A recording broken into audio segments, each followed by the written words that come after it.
Good morning. Sri அன்னை பகவான் ஸ்ரீ அரவிந்தர் அப்பா தவத்திரு கர்மயோகி அவர்களின் பாதார விந்தங்களில் பணிந்து இன்றைய சாவித்ரி நிகழ்ச்சியை துவங்குகிறோம். இப்ப secret knowledge Savitri book 1 Canto 4 இது இப்ப 4வது பார்ட். அந்த இது இப்ப 4th இதா பேசுறார். இன்னைக்கு தொடங்குறது. I am inviting Sir Garry to start the speech. Good morning.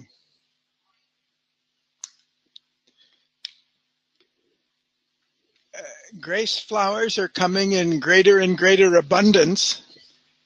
And unless I'm mistaken, our group is getting smaller and smaller. You know? So what's the secret? There must be a secret to both, you know? Or is it the same secret? After all, we've already spent 5 hours on more than 5 hours on this canto. No, 1 canto. Appa said take 1 canto for 1 lecture. That will be some 46, 48 months, almost 4 years we'll take. Now 1 canto is taking for, this is the 3rd, right? And I don't know that we'll finish. So what's the secret? After 5 hours on this canto, do you get the secret? After all, we finished Life Divine, 1072 pages. Is there anything more to tell us than what he told us in Life Divine? And now in a small 25 pages, I don't know, remember the length of the canto, we're going deeper and deeper, and yet where's the secret? What have we learned? What is he trying to tell us? What more could he tell us after 1072 pages? What have we missed? What has the world missed? In Canto 3, King Aswapati has the highest imaginable spiritual realizations and keeps going higher and higher and from peak to greater peak. And after that, he says, there are peaks beyond.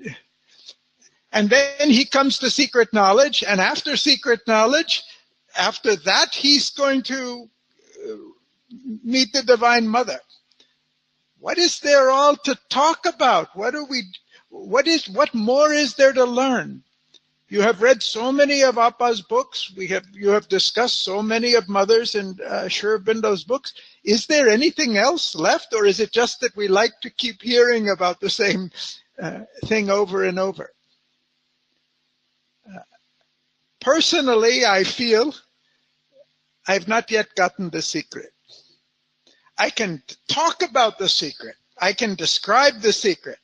I can explain what's in the canto, what he's saying. But the secret is not in a book. The secret is not a formula that can be given in a mantra and then we know everything. When he says, that being known, all is known, it's not the book or a chapter, a canto, a verse, or a mantra. It's all there in the book. It's all there in the canto. It's all there in the mantra. But that doesn't give us the secret. He wants to give us that secret. And there's only one place we can discover that secret. It's not in the center. It's not in the book. It's in ourselves. After all, more than 2,000 years ago, maybe 5,000 years ago, I don't know if there's a really accurate knowledge, the Vedic rishis discovered, they knew even there was a world of the sun, of the swar. They knew the world of spirit. How far they realized it may be in question. In Upanishads, they knew that all is Brahman. After that, Buddha came and proclaimed that the world is a wheel of suffering and the real reality is in a nirvana that transcends all form, all manifestation. Shankara talked about Satchidananda Brahman and said the world is an illusion. The Christian, Judeo-Christian, Islamic religions have all said this is only a testing ground. The real key in heaven is in the afterlife. What more is there? What are we missing? What did Aswapati, after all of this experience, discover that he hadn't discovered in Canto 3 or Canto 2? Was there really something more? Why should he give this very, very important title to this canto, The Secret Knowledge? Secret even when he writes it all down. How can it be a secret when the book has been published and circulated around the world? How can the secret still be there? The scientist in the last 1,000, especially 500, most especially 200 years, has discovered the secrets of matter. Not all of the secrets, but great secrets of matter that weren't known before. The yogis, even 2,000 years ago, had explored the secrets of the spirit. And after all of that, when the scientist feels so accomplished and the yogis and the tradition are so proud of their realizations, he says there's a secret knowledge. It's not the knowledge in the Upanishads. It's not the knowledge in all of the scientific discoveries. It's something else. It's not rather something else. It's something greater. It's something that answers the question which neither science or spirituality has ever been able to answer up until now. It's something that can only be discovered in life. Because the answer is not spirit, as the yogi pertains. The answer is not matter, as the scientist. The answer is something greater that reconciles matter and spirit, that integrates them. There is a reality greater, and only when we know that, we really know this, we can know the secret. And the only way we can know that secret is in ourselves and in life. Life is really the book for us, right? Life is really the mantra that reveals to us, offers to reveal to us at every moment the secret. Why are we here? Why are we having experience? Why are we doing things? Why is the world here? Why is there a manifestation? The secret, he says in this canto, life is a code. It conceals the truth. We have to learn the code and discover the truth in each event. Last night I came back from Korea at about 1, 2 in the morning. I was anxious to get my luggage, go through immigration, and come back to the guest house so I could get some sleep before coming here. It took 1 hour for my bags to come. Previous week, I was in Europe. I came back about the same time. I was not in a hurry then. I had at least 4 days I would be here before I left. My bag was one of the first ones off the line. What's the secret of that? We know there were times when we can't get grace flower, or getting 50 grace flower, 100 grace flowers is grace. And now we have more grace flowers than we know what to do with or where we can place them anywhere. Or what is the secret? Whatever this secret is, for us, the only place we can discover it is in our life experience. When I first met Appa, I had read most of Sri Aurobindo's books and all of Mother's books, and I thought I knew everything they had to say. And he started talking about his life and his life experience. It was very interesting to me to hear such a fascinating experience of his. But why all these long stories about his life? because the real discovery of Sri Aurobindo and Mother can only be discovered in our lives. It's not a philosophy. It's not something we can understand from a book. A long time ago, 40 years ago, he said, I want you to write a book about your life. He said, what kind of book about my life? My life is nothing. If you asked me to write a book about Sri Aurobindo and Mother, of course, that would be interesting and relevant. If you asked me to write a book about your life, at least that would be meaningful. But what is there in my life? I still feel that way about my life, but I understand that if I can write a book about my life, it means I have understood much more of the secret than I have understood up until now. In the last 10 years, I've been traveling a lot and organizing conferences and speaking at conferences, and I estimate somewhere between 75 and 100 conferences I have addressed in different countries. This last trip, that is 3 weeks ago, I was invited to a conference in Israel on spirituality and business. And I didn't know what to speak because the idea of spirituality that these people have is very different. Some of them mean morality and ethics, or they're talking about Christianity or something. I didn't know what I should say. Appa's been asking me not to prepare speeches. He's been saying, you go to the conferences, don't prepare any speeches. Very difficult not to prepare a speech. So anyway, I decided not to prepare. It's like holding back a team of horses, how not to think about when you're going to stand up in front of an audience. You've traveled all this way and you go with a blank mind. Sri Aurobindo can do that. But just when I was being introduced by the organizer of the conference, he said, please tell them the story of the book falling off the shelf. Well, I have told a few individuals who asked me why I came to India, I've told them the story of the book about Sri Aurobindo falling off the shelf, but I have never mentioned it in a group. People who know me very well, who I've been working with for 10 years, they don't know that story or anything else. Now he's asking me, please start and tell people about the book falling off the shelf.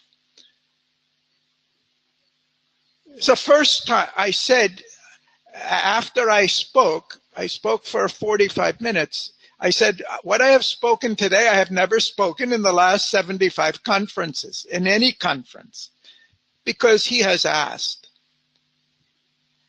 And in order to tell that, I had to explain who I was, how I grew up. My parents' family was Jewish, what that means. They know. This was in Israel. I have been to Israel only once before. I have not had any contact with the religious group from which I came. I feel uncomfortable because they all have their ideas, and I'm so far away from that. Here I've been invited to Israel, and I've been asked to speak about myself, not about them, not about what they believe. Of course, there were other people there. And I said, I grew up in a prosperous Jewish family, though I didn't practice or believe in any of the religious practice. And I came to the University of California at Berkeley in September of 1964, and a revolution broke out on the campus at Berkeley, a revolution demanding free speech for the students. And it started by the students wanting more role in the governance of the university. They wanted a say in how the university was conducted. And then they started protesting against the war in Vietnam. And they started protesting against the discrimination against blacks and women and everything else. And from Berkeley, it spread all over the US and around the world. And these people know about that because they're mostly of my generation. They know about Berkeley. They know about the movement of student protests in the 60s. And I said, but the truth of the matter is, if I have to admit it, is I was there in the midst of this revolution. There were riots. The police were lobbing tear gas and all, but I was not touched by it. I didn't know why I have come to a place where a revolution is going on. I didn't feel like a revolutionary. I only wanted a comfortable life in a clean, cool climate. That's all. I was not coming there for revolution. And I said, I spent 4 years there at Berkeley, and then I went into medical school because I wanted a secure life. If I'm a doctor, I can have a prosperous life. I don't have to think about anything after that. And after getting to medical school, I said, this is not what I want. I want something else, but I don't know what it is. And I dropped out of the medical school and spent 2 years searching for something, searching for everything, and listening to anybody who had an answer and not finding any of those answers. And then when I gave up searching, when I decided, all right, maybe I should go back to medical school because I haven't found anything. I can't spend my whole life just reading books and trying different things. When I gave up searching, the book about Sri Aurobindo fell off the shelf. And the book fell off. I bought the book. I took it home. I wasn't even interested in reading the book, but how this book fell off the shelf, I didn't understand. So I bought it. I told Leslie that, you see, this book fell off the shelf. I bought it. But he's a very serious philosopher. Indian philosophy is not, I've seen he has 30 volumes of work. I'm not interested in, I've read enough philosophy. It hasn't given me my answers. I put it on the shelf. We got married 10 days later. We went for our marriage up in the mountains in Southern California. It was a hippie wedding. And she took that book on our honeymoon. And I was reading some other book. We were living by a stream on the mountains. That was the ideal of the days. And she said, I think you want to read this book. You think so? She says, I think you really want to read this book. And then we went for 1 month to be with a Maharishi who was very famous at that time. In the US he had come, Maharishi Mahesh Yogi, who was the guru of the Beatles. He became world famous at that time for very simple methods and everything. And we were there actually, first time we've been in the presence of somebody who is said to be a spiritual person. First time. And he was very happy. He radiated happiness. But the things he was saying didn't really make a lot of sense to me. It seemed a little almost silly. Not the books he was talking about, but what he was saying. He had diluted it so much. But then I went up and I started reading this book about Sri Aurobindo. And every word just was so wonderful. And within a couple of days, we decided we can't go the rest of our life without coming to India to see whether this is really true, whether this is really real. I'm telling you this not because I don't like to talk about myself. I feel a little embarrassed, but because there was something for me to learn. I was brought to a university, there was an intellectual revolution, and when I read Adventure of Consciousness, I discovered this is a book about a revolutionary. He was a political, intellectual, spiritual revolutionary who wanted to revolutionize the whole world, the whole everything. He really is the greatest revolutionary that ever lived. I'm not the revolutionary, but 6 years before I knew that Sri Aurobindo existed, I have come to a place where revolution broke out. And I did not feel part of that. But the book, it's not for political revolution or educational revolution that I came there. It's because I was coming to Sri Aurobindo.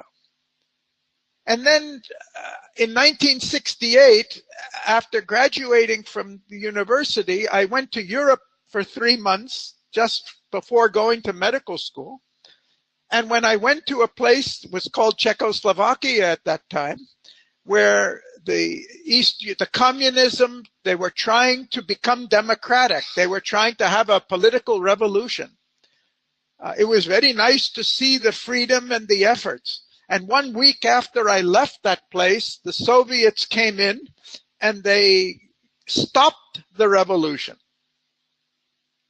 I never understood. See, I was in this place, the democracy was being born, and 1 week later, the Soviets have come and attacked it with their tanks and completely stopped it.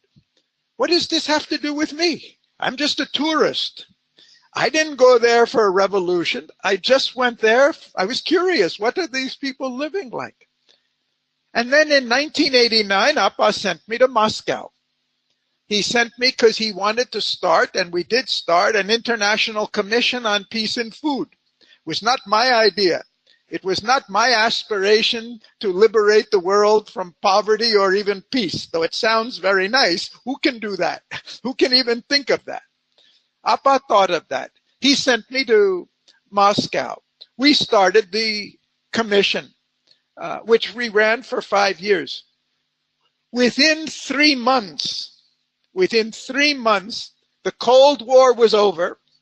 The Berlin Wall collapsed. Communism was wiped out.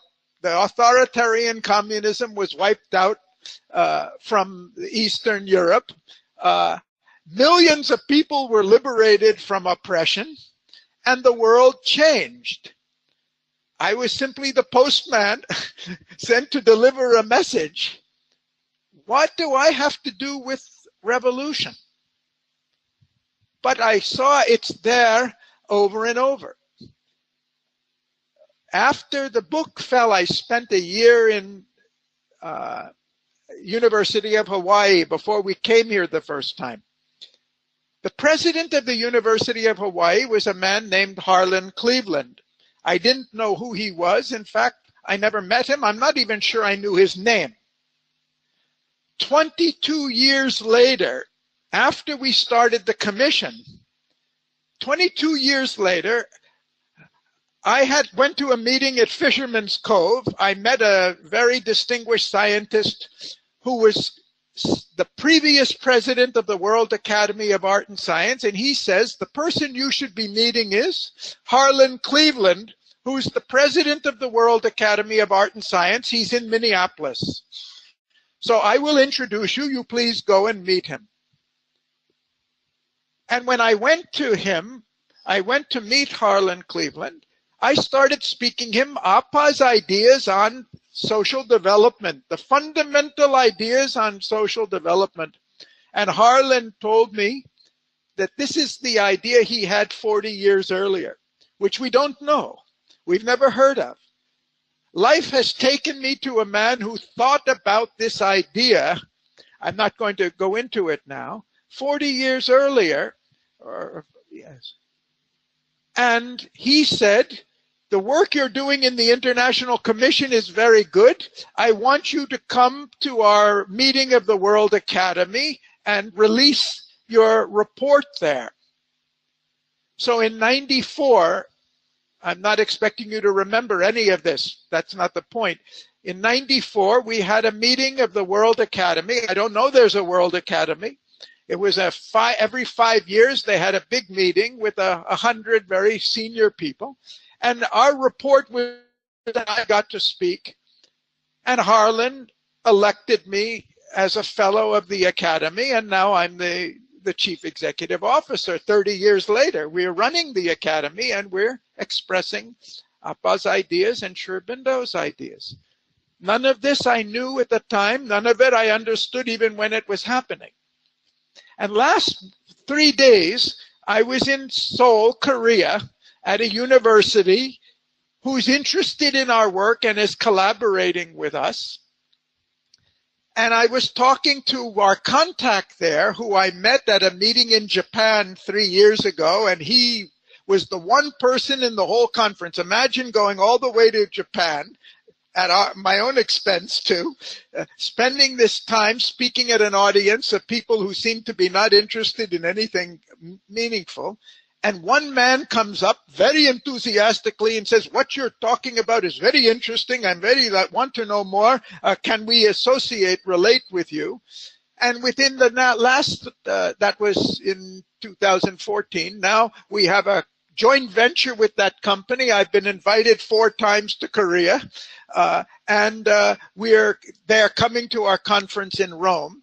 And then he told me the last night at dinner, he was asking me about how I came to India and all. So and he said, you were in Minneapolis at the World Academy Conference. He said, when was that? He said, I was there, not at the conference. I was in the business school, which was located just across the next building.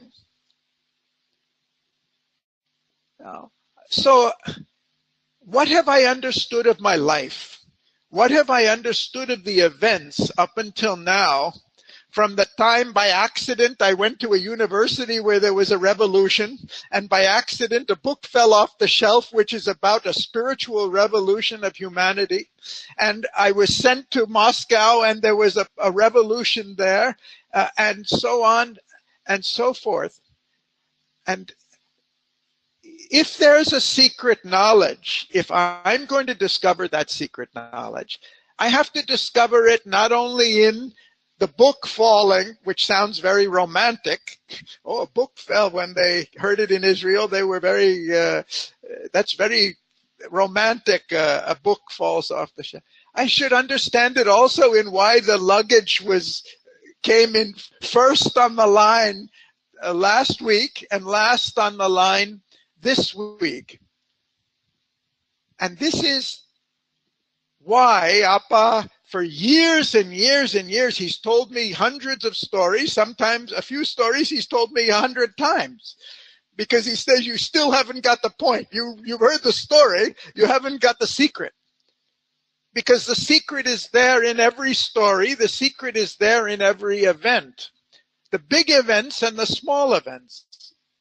And I realized one of the problems I was having in understanding the significance of all these events, I was looking at them from my point of view, as if there is a separate person and everything has this significance. It does. But I should understand this as from Sri Aurobindo's point of view, from Mother's point of view, from the evolving spirit's point of view. And only after reading Agenda, I learned that the book that fell off the shelf for me in 1970 was a book written by Satprem, a French, under the personal guidance of Mother. Over a period of 10 years, she's trying to prepare him for this book. She said, Sri Aurobindo is there in the subtle plane, telling you what to write and giving his whole force for this book. She said this book will evoke a response, and especially in America. So it's not my life, it's not the book falling off the shelf for me. It was an action of Mother, an action of spirit trying to move in life. And unless I understand it, not just in the personal point of view, unless I understand it in the widest possible point of view, I still only get a little glimpse of the secret. All of you have seen glimpses of the secret. You pray for something and it happens. You consecrate something and it happens. And it's very nice, it's very convenient, it's very gratifying. Oh, I did it, it happened. I'm sincere, I'm pure. And these are all specks of dust or specks of the truth. But the secret is not 1 or 2 or 3 things. The secret is the whole thing. And the only way we can understand that secret is to understand it in our own life at every minute. And really what he wants to offer us here is he's trying to bring us to the point where we get glimpses, not 1 or 2. You know, Appa is still thinking about the experiences he had 30, 40 years ago and seeing more clearly, discovering more clearly. because this universe, this world, and our lives are a manifestation and evolution of consciousness. All the infinite consciousness of the Spirit is inside us, but it has to evolve. We're in the ignorance, we're unconscious. And the mechanism for that evolution is life and life experience. So our experiences are the means of our yoga. And the more we can discover the significance and the code of those experiences, the more our consciousness evolves. And that's the adventure of consciousness and joy, which Sri Aurobindo said. And the significance is not just for us as an individual. It's not that each of us is the center of the universe. Each of us is an expression of that hidden divine consciousness evolving and unfolding. When we read Pride and Prejudice, which we've discussed so much, there is a significance in Darcy and Bingley and even Wickham and Collins coming to Meryton. There is a significance of Bingley asking Darcy to dance with Elizabeth and him calling her tolerable. There's a significance in Bingley coming and spreading the scandal. There's a significance in Lizzie going to Hunsford and finding Darcy there. There's a significance in Lizzie being taken to Pemberley by the gardeners and Darcy showing up and finding Lizzie on his front lawn. But it's not just an individual significance. The whole story is composed of these significance. And as Appa has been stressing, the whole society is evolving. This is not just an individual story of two people or four marriages. This is a story of the evolution of the society. So if we really want to understand what our experience is, if we really want to understand how there are, we were talking about it just before the meditation, why there are 8,000 flowers or 10,000 or 14,000 flowers, I have to go back. I was trying to remember the first time I heard about the flower offerings when Appa wanted to create Beauty Land and grow jasmine flowers, and he started sending jasmine. This is a movement over 40 years that now comes to the point where we can't contain it. The grace must go to everybody in abundance because it's so great. I feel happy if I get a bundle of grace, but it's a movement of grace, not just in devotees, in the world. It's a progressive movement. So our lives are a book, an open book, but we don't know the language. We don't know the key. We know the story, but we don't know what it means. And if we really understand what it means, the secret begins to reveal itself. What he does for us is he gives this knowledge to us in principle, in a poem, as a story. He gives us the power, the spiritual power for us to discover and decode life. Our lives is here. All the knowledge we need. But we must see the experience we have. The smallest experience, the apparently most random experience, the experience that's not just ours personally. Last year, we went to Korea for the first time. We had a conference there on International Peace Day. And we planned with the university there a new creative initiative. I won't go into it because there's too much time. And we plan to approach the government to support this initiative. I finally had that meeting with the government 2 days ago. We wanted to do it a year ago. And when we wanted to approach the government, there was suddenly a sudden outburst of protest by the population against the government that was there. And the president of the country who we wanted to approach, she lost her power. For 6 months, there was a revolution in the country. And it took only now that there's a new government and new people in power, and we could go and approach them. And the people in power gave a listening that nobody has ever given us before. So something's going on. It's going on for humanity. It's going on for Earth. We are a part of that movement.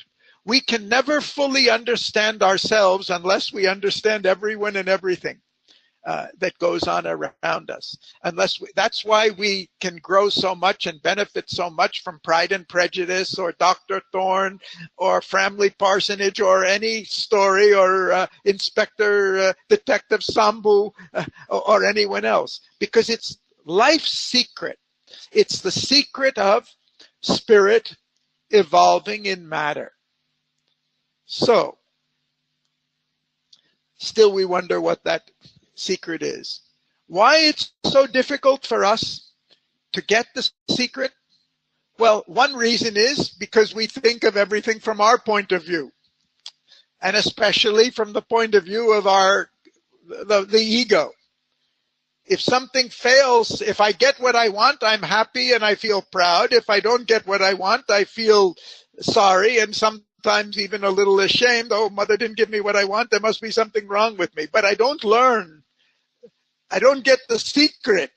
I only get the result. If I get a good result, it's great. If more grace is coming, I'm very happy. I can take home grace. But that's not the secret. The grace is only the outer expression of the secret. How do we get grace in superabundance for everything at every moment? What have we learned from this? So ego is the problem. The vital ego is the problem. But mind is also the problem.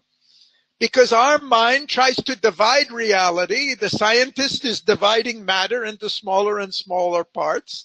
The yogi, the spiritual seekers are dividing spirit, which is infinite, into infinite number of parts. And so you get an infinite number of different religions, all of which has discovered the truth, which is true, but it's only a partial truth. And Sri Aurobindo tells us, and this Canto says, you cannot know the secret with the ego.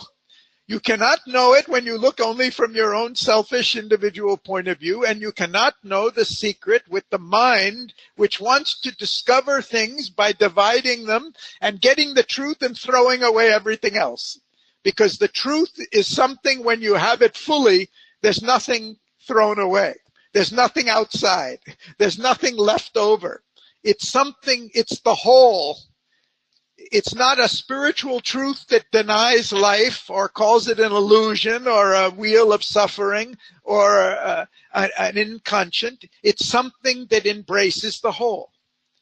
It's not only the superconscient Satchidananda, it's also the inconscient is that truth, is that spirit, is that Brahman. And so we need a secret that we cannot discover through our selfish, egoistic way of life, which is where we are. We can't be blamed for that. Or through our mind, which is our highest instrument. We can only discover it when we say, no, not that. Let me not think of it from my point of view. Let me not worry about my benefit. And let me not exercise my thought. That's why Appa says, go to the lectures and don't prepare. If I'm going to prepare, what am I going to prepare with? I'm going to prepare with my mind. And with my mind, I can only divide reality into so many parts, and I'm going to talk about this part and that part. And by definition, the secret is left out. When I've talked about all the parts, the secret is still left out because it's the wrong instrument. So, what have he told us so far about this? He's told us there is a secret, there is a plan. In the last session, he said there is a plan. And he says, this plan, when it's fulfilled, will lead to a revelation. He gives a prophecy. He gives a prophecy that the transcendent will come down on earth and reveal itself. not in the sky as a vision like the dawn. The transcendent will reveal itself as the divine in each person and in every act and situation in life. It's a prophecy. It's inevitable.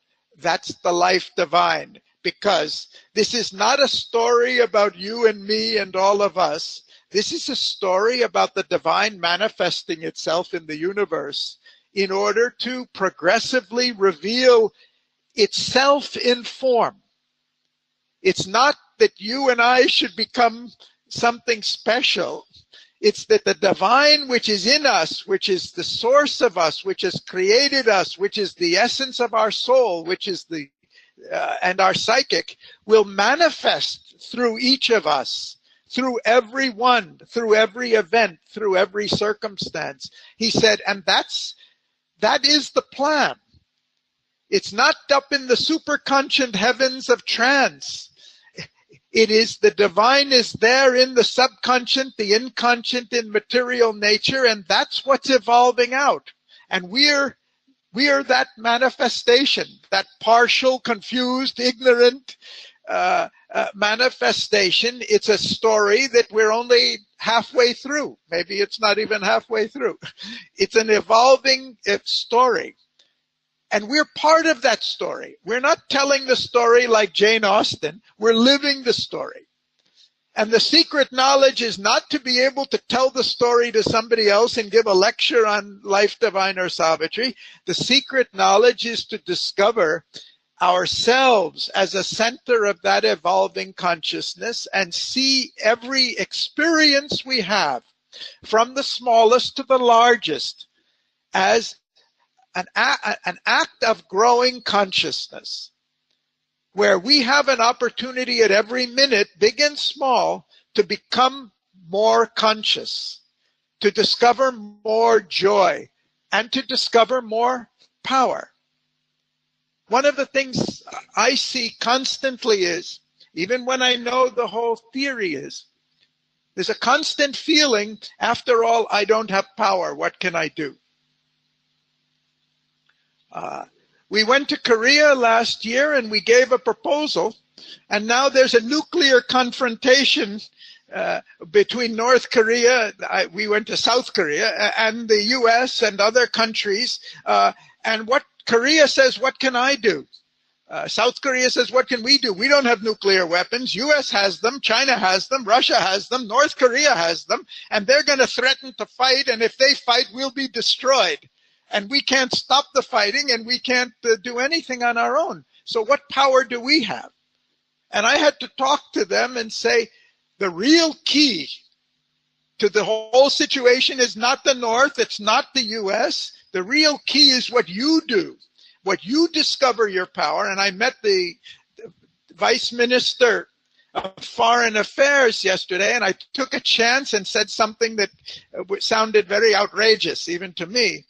I said, actually, the nuclear confrontation, which was taking place in the UN the last 1 week, the nuclear confrontation has come because of what you did in the last 1 year. Because you have moved for democracy, because you have thrown out a dictator or a corrupt government and decided on greater freedom, life has responded in your neighbor, not positively, but with a threat. And the message for you is not to give up your democratic movement. The message is for you to really complete it, because it's only in the beginning. In Korea, even though they're a democracy and they're prosperous and they have high education, authority is very great. Even in the university, the authority of the university, the authority of the parents, the authority of the society, they have not released the freedom of their spirit.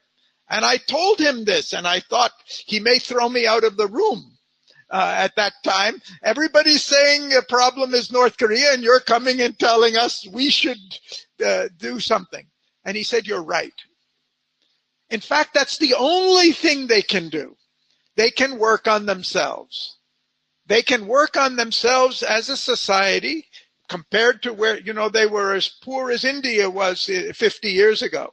After the Second World War, the standard of living in both countries was the same. Now they're so prosperous, they're part of the OECD. But in many respects, they have so far to go. So this is the message for all of us. And we do have the power, and all that Appa has been trying to tell us from day one is, the power is with us. Whether it's you don't have money and you need it, or you don't have a job, or you don't have a child, or there's a law against you, or there's corrupt officials against you, the power lies with you. And the only meaningful advice that anybody can ever give us is to discover the power that lies with us. It's not, of course, with our ego. It's not with our mind. So he says, without the philosophy, pray to Mother. And if you don't get the answer or the result from praying to Mother, then consecrate to Mother. And if you don't get the result from consecrating to Mother and then acting, then don't act. Because not acting is more difficult than acting. Don't think. Don't ask. Don't take the will.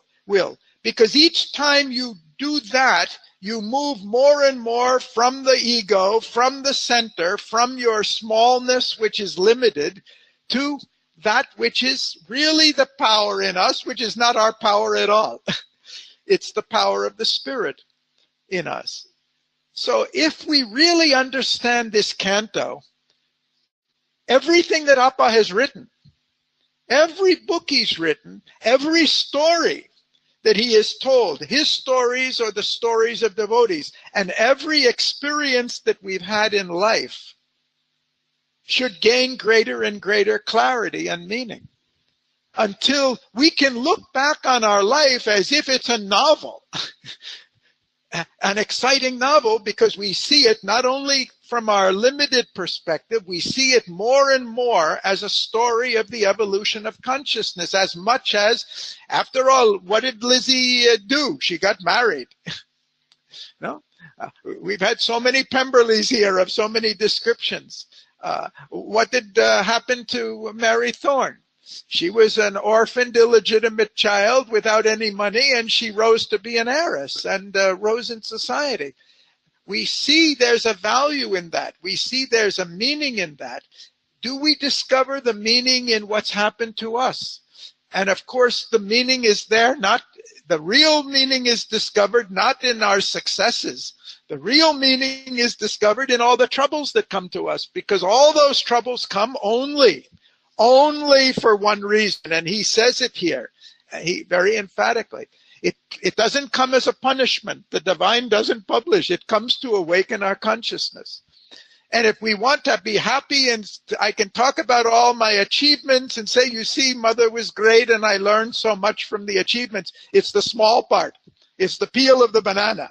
Only when you can say what you've learned from all your failures and all your difficulties, then you're really getting close to the answer, because that's where we're coming out of the ignorance. That's where grace is coming to us to reveal it. So, our being is there. We have the divine in us, but we're unconscious. How do we awaken? How can we awaken something when we don't even know it's there, when we're not conscious of it? Life comes to us as experience to help awaken what's there secret inside. And every experience is there for that, big and small. And of course, we spend most of our time saying he's wrong and that person did the wrong thing and this person did the... Is there, in this understanding, who is ever wrong in doing anything to us, because they're giving us the experience we need? It doesn't mean we should be grateful when people give us trouble. Mother says you'll get more trouble. But can we afford to spend one moment condemning the other person or justifying ourselves, when clearly if we didn't need this experience, it won't come to us? Appa says when you've really gotten and learned everything you should from an experience, the person who's been troubling you will never come back in your life again. And the memory of the experience will never come back to you. As long as you can remember something from the past, it means you have not fully learned. Learn not in a mental way. You have not fully discovered the consciousness that's there, that's to come from that. So we have a lot of homework.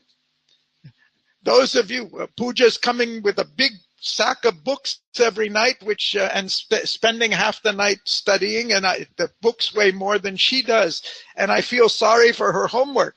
But actually, we all have much more homework than that.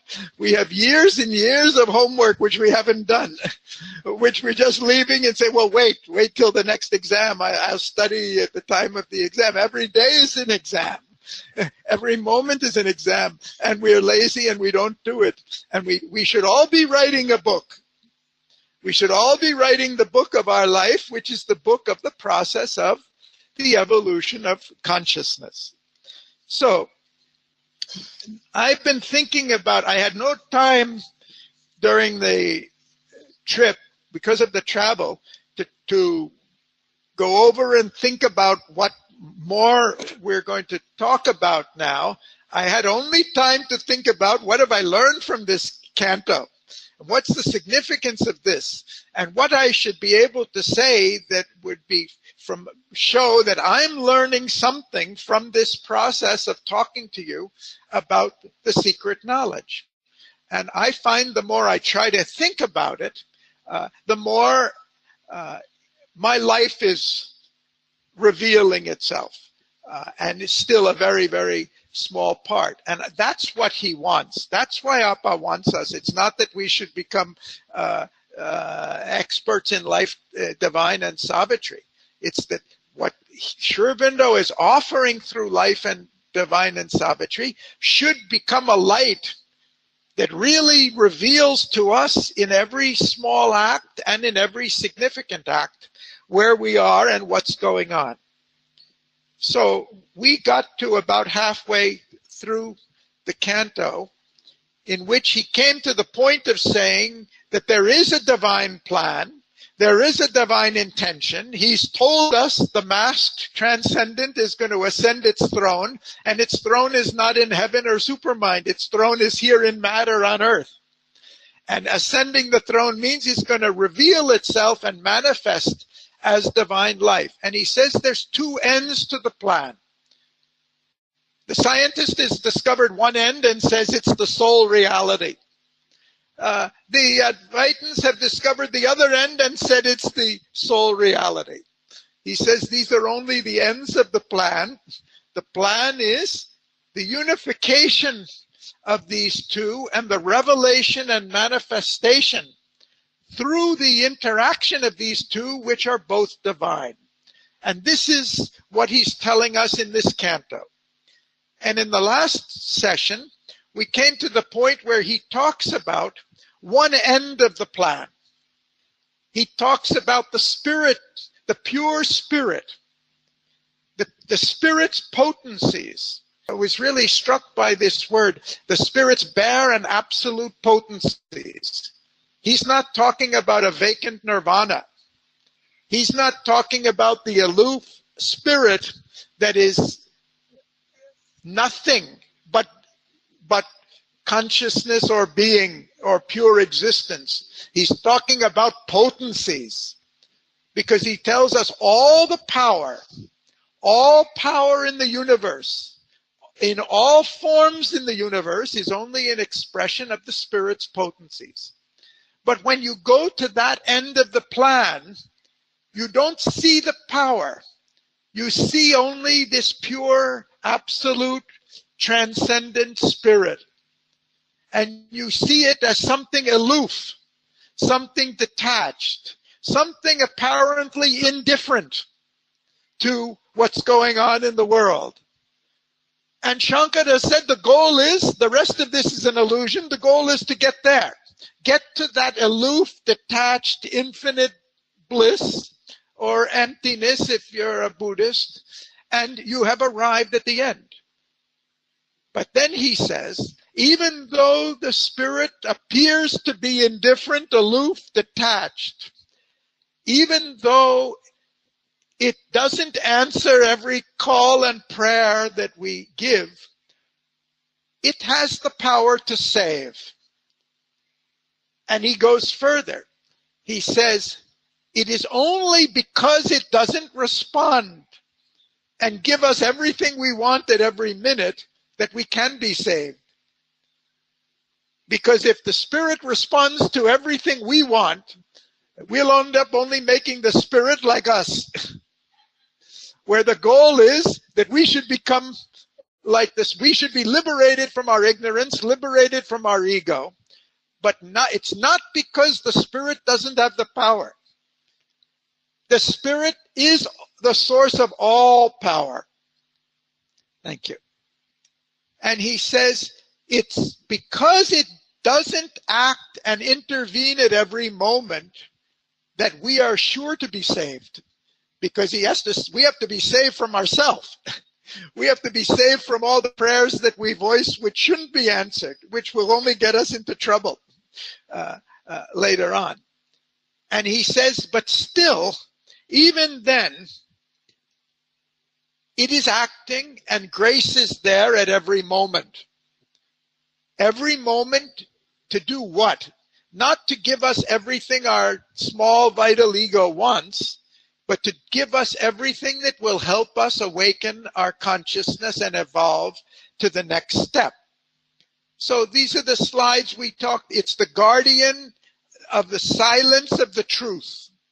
But the truth is not just in the silence. They are the upholders of the world.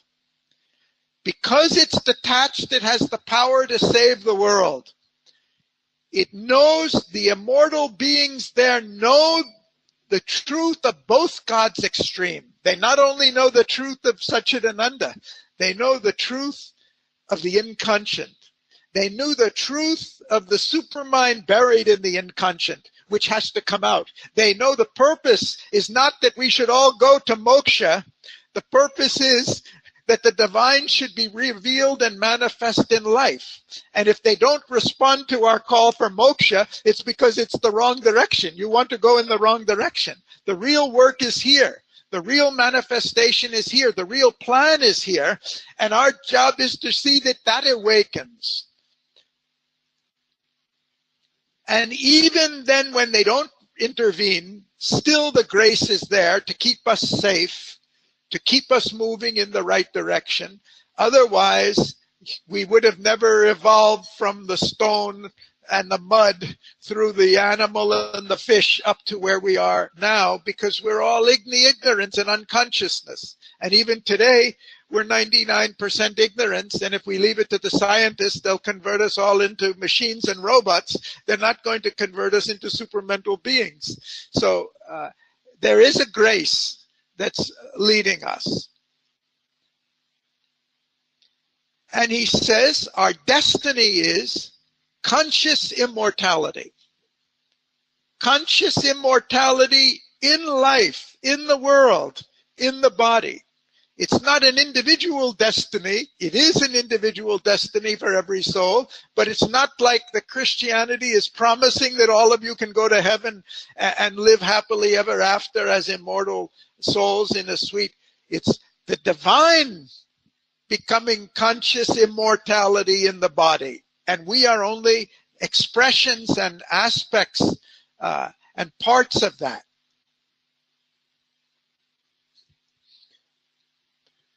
And he prophesies the spiritual potencies will act at last.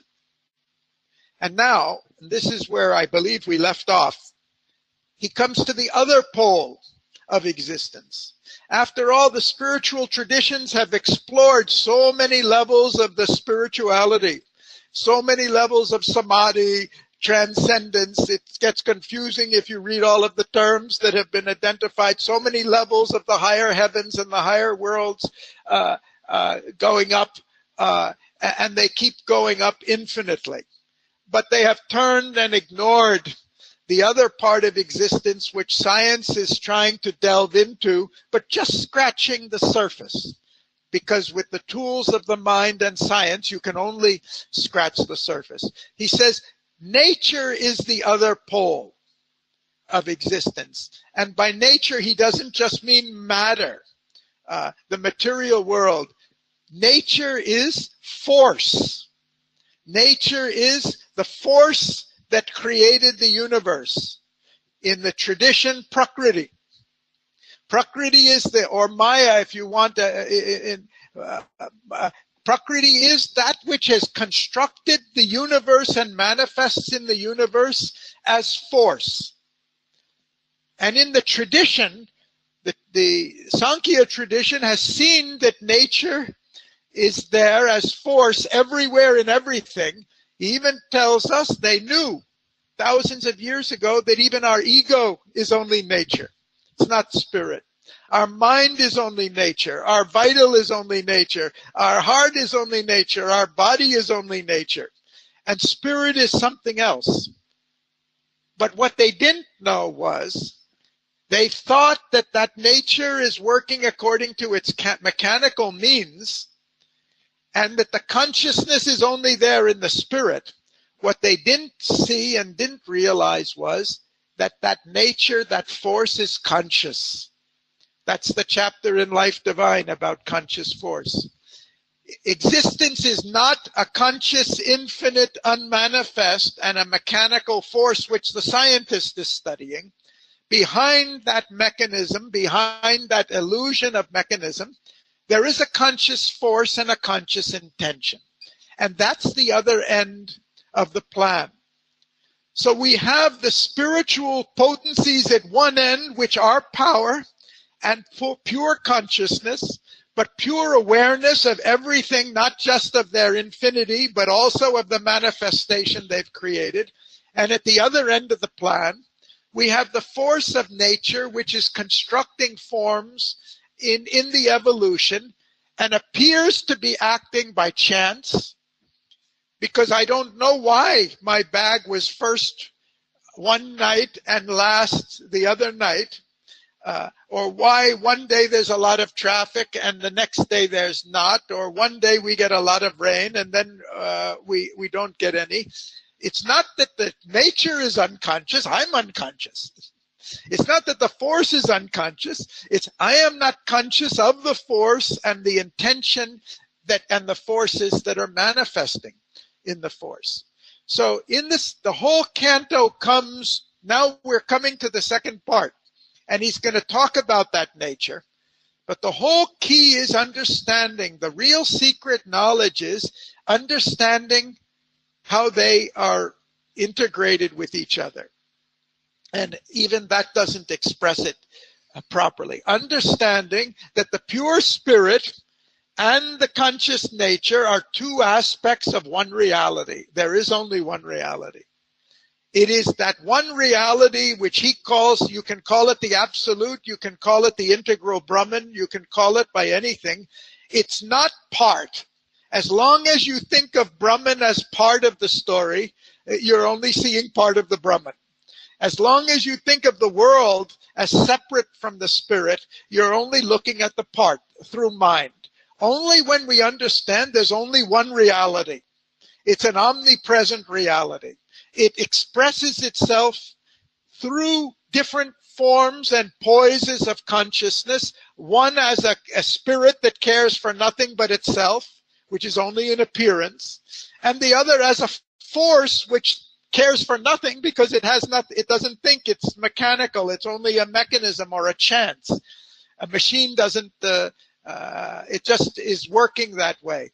As long as we look in those terms, we haven't seen the reality. The secret knowledge is to see there's a truth behind both of them. They are rather manifestations of that truth. When we read Pride and Prejudice, some of us identify with Lizzie. We would love to become Mistress of Pemberley, and she's our heroine. Some of us might identify with Darcy. Finally, he found a woman who can give him emotional fulfillment. It's an ideal. We hope he has it in marriage and not only before the marriage. But they're only parts. What is the reality behind Lizzie and Darcy, Jane and Bingley, Lydia and Wickham, Charlotte and Collins, Mr. and Mrs. Bennet, and all. There's a hole behind that. In this case, we know the hole. Her name is Jane Austen. It is Jane Austen that wants to reveal and create something great and uses a Darcy and Elizabeth, a Jane and a Bingley, and so forth and so on to manifest and interact for manifesting a creation. And the spirit's potencies and the conscious force in nature are only the actors. They're only forms of that which is beyond all form. Give it a name, whatever you want. Mother doesn't like the name God, the word God, because it looks very partial. Somebody standing up there pulling the strings. The word divine is better, but he calls it integral Brahman. Or we can call it one, but we must know it's the one without a second. Not the one that's without a second because everything else is an illusion, which is what Shankara said. It's the one without a second because everything is the one, including the divine, including the spirit, including matter and all. And he's trying to tell us, and that means for us, we don't exist independently of the world we live in. We each think of ourselves, we try to be self-sufficient, autonomous, we know we rely on other people and everything, but we don't exist independently of the society we live in.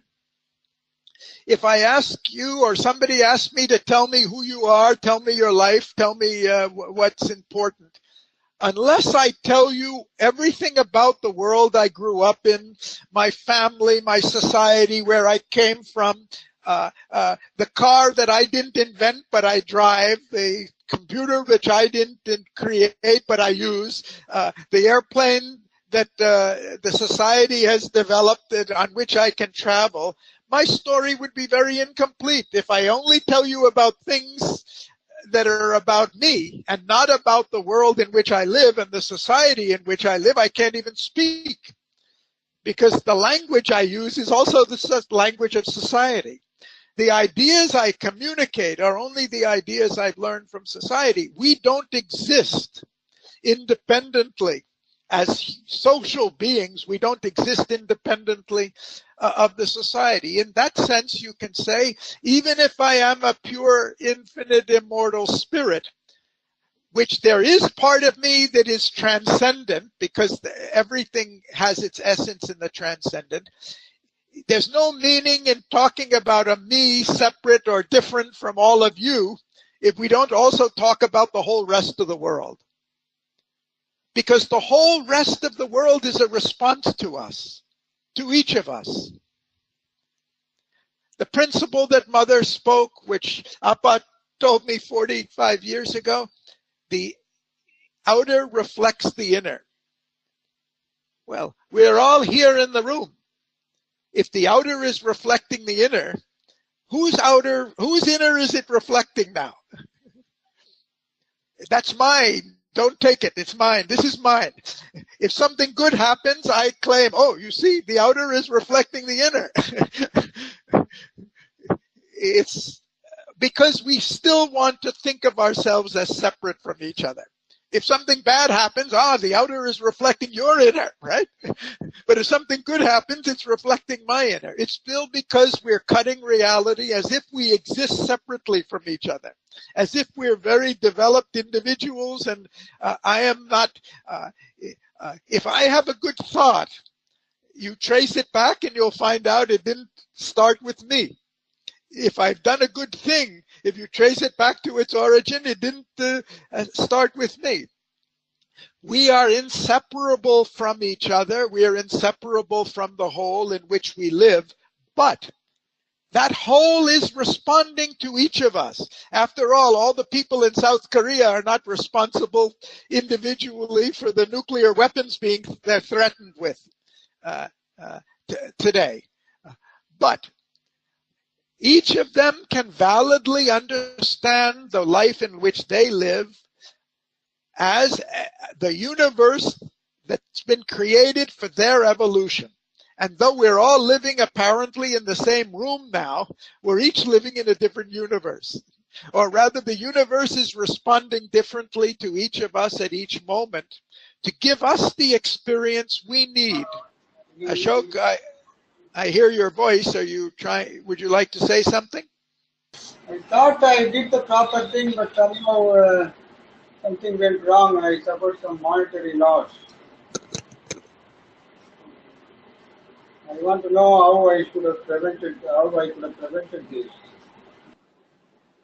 Yesterday I got to know that Satyanarayan's son has been admitted to the hospital with an attack of dengue fever.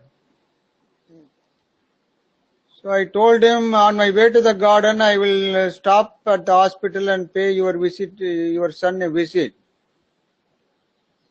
So accordingly, I went there and I spent some 10 minutes with him, giving Appa's blessing packet. Interestingly, some 10 days ago, he wrote a letter to Appa. He wrote an email saying that he wanted to achieve more than his father has achieved. And he wanted Appa to give him some 10 points as some kind of guideline. So Appa wrote him back some 10 points.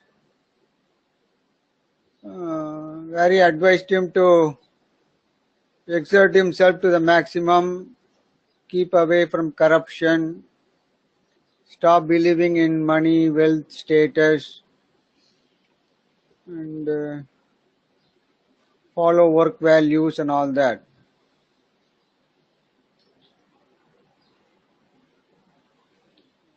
I thought a letter going from Appa to him will energize him and boost his energy level. But unfortunately, his energy level went down and he fell sick. Had to come from college in Coimbatore and get admitted in Kadalur hospital. So I told him, what is this? You have got a letter from Appa. It should have boosted your energy level. Instead, you have fallen sick and lost your energy level. All right, I wish you get well soon. After spending some 10 minutes, I went to the garden. On the way back, the car going in front of me suddenly stopped, forcing Saravanan to apply the brakes also. Saravanan stopped the Innova car. The motorcycle coming behind us, the man couldn't control the speed of the motorcycle and he crashed in the back of our car. Broke the danger doom light. Saravanan told me that danger doom light comes in a set only. It may cost 5,000 to replace the danger doom light. A part of me tells me that the damage to the doom light and the loss of 5,000 rupees by way of replacement, this is somehow connected with my visit to the hospital. But I am not able to explain what about the visit to the hospital caused the damage to the doom light and a penalty of 5,000 rupees. I thought I did the proper thing by paying a courtesy call to the son of a friend. How paying a courtesy call to the son of a friend in the hospital would inflict on me a 5,000 rupee loss? Somewhere the logic is not consistent.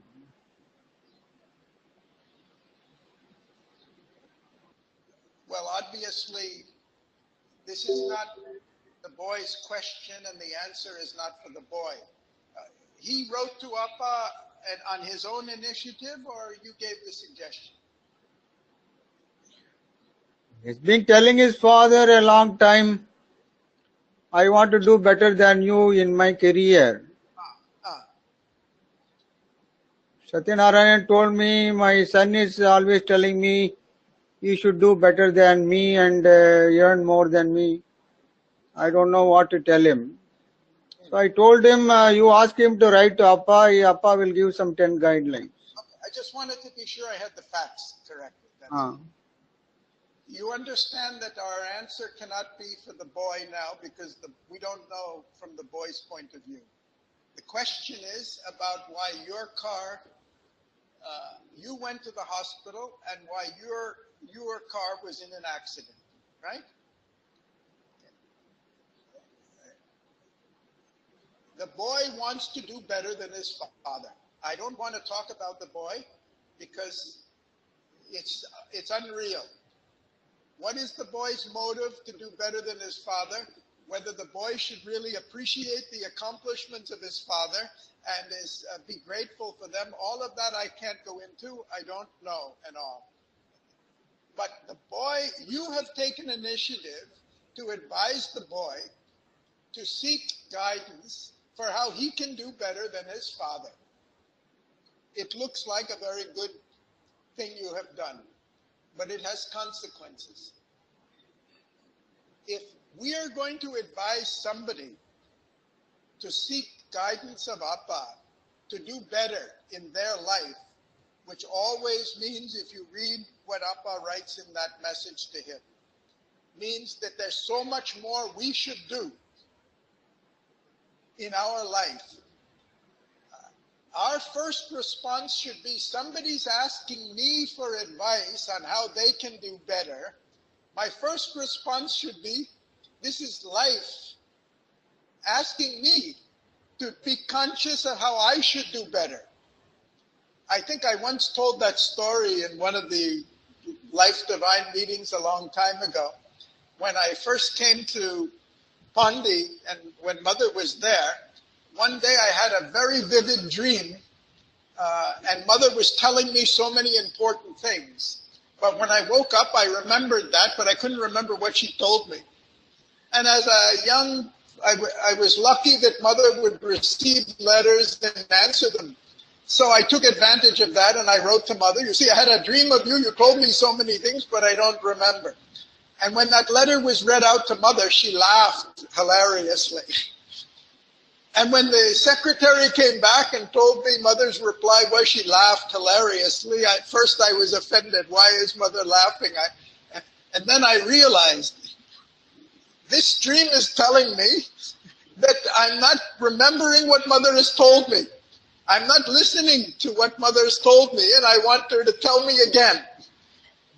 Instead of asking her, my dream means I've forgotten the most important things that Mother's been telling me all along. And it's not Mother who should tell me more, it's I should learn more and accept what I have already been told. So life, I'm putting it that way. I had a dream, you had somebody coming to you and asking you for advice. And you have given, in a common sense way, a very good advice. You can ask Appa for guidance. But how much guidance Appa has given each of us, and how much we remember it. We don't even remember there was a dream. And each time a problem comes, how much do we remember that we are not acting on all the knowledge we have? So I'm answering you from the point of view of life, from the point of view of this canto, not from the point of view of the boy. From the point of view of the story, this is a story about somebody asking you what they should do and you're giving an advice. But it's really, just like my dream, it is life giving you an advice. My dream was not, so I should ask Mother, my dream was to tell me that I have forgotten what Mother told me and it's my responsibility to remember it. And if that boy has problems that are unsolved, that I think Appa can solve, have I used all the knowledge that Appa has given me? This is I hope you get this, my first observation. My second observation is you decided that as a courtesy call, I'm quoting you, you would go to the hospital.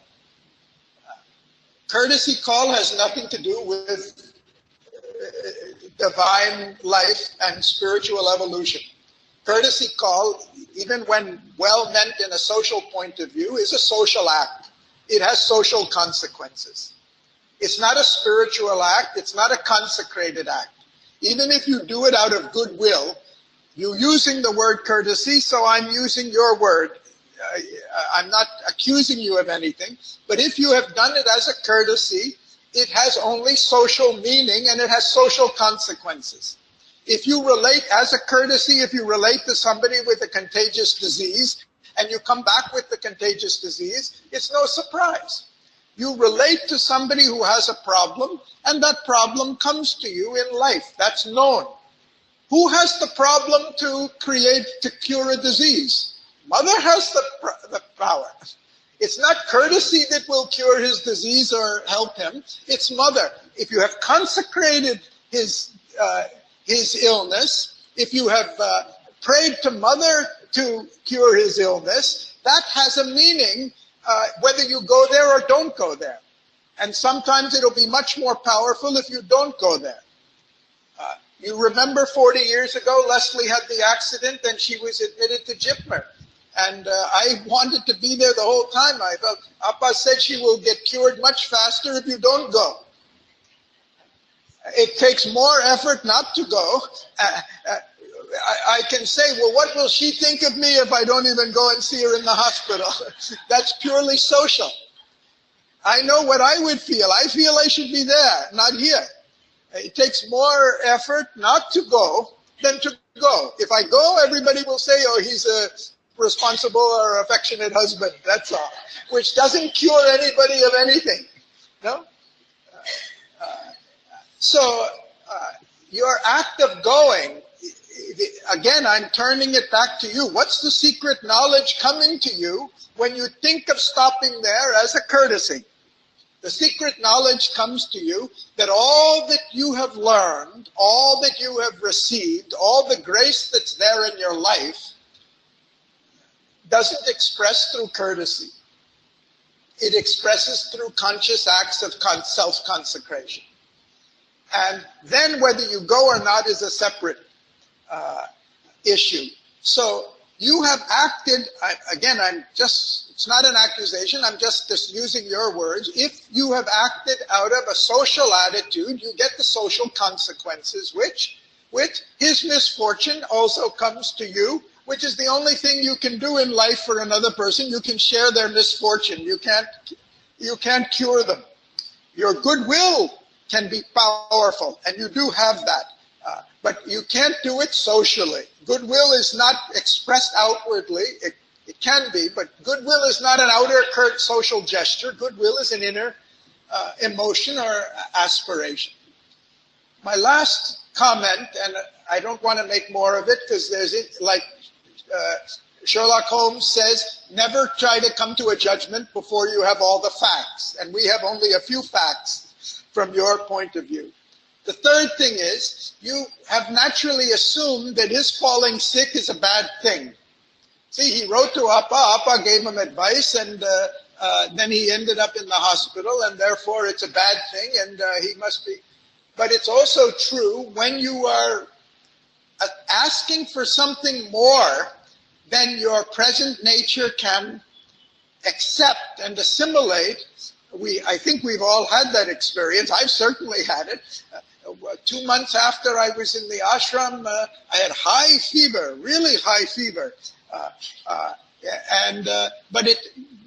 And Appa used to say it all the time. When people used to come to Appa and talk to him, one of the first things that would happen is they'd get sick. I remember times when Appa proposed something to me and I had instant loose motion. It's not a bad thing. It's more than my body could. So I would say, if the boy has seriously accepted the advice of Appa and wanted to implement it, his getting sick and hospitalized is the need. Mother has explained it. The body is not breaking down. The body needs time to assimilate what it has received.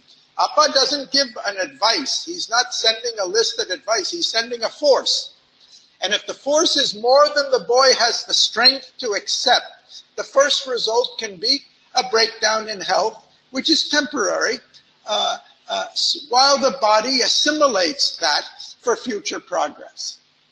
So I think the value of your story is that apparently the story was not about you, it was about the boy, but you were the victim of it. I think it's a good example of what's true for all of us, including my delayed luggage last night, that there is something for us to learn about everything that comes to us, everything that impinges on us, whether it's as an information or a visual experience, a personal experience, or something that's directly, none of us are in the hospital because of the dengue fever, but all of us have something to learn because we've heard this story. It's an experience for us. This is a mental experience for us. For the boy, it's a physical experience in his body. And for you, it's a vital experience because you have to pay 5,000 rupees to, but it's experience. All are valuable experience.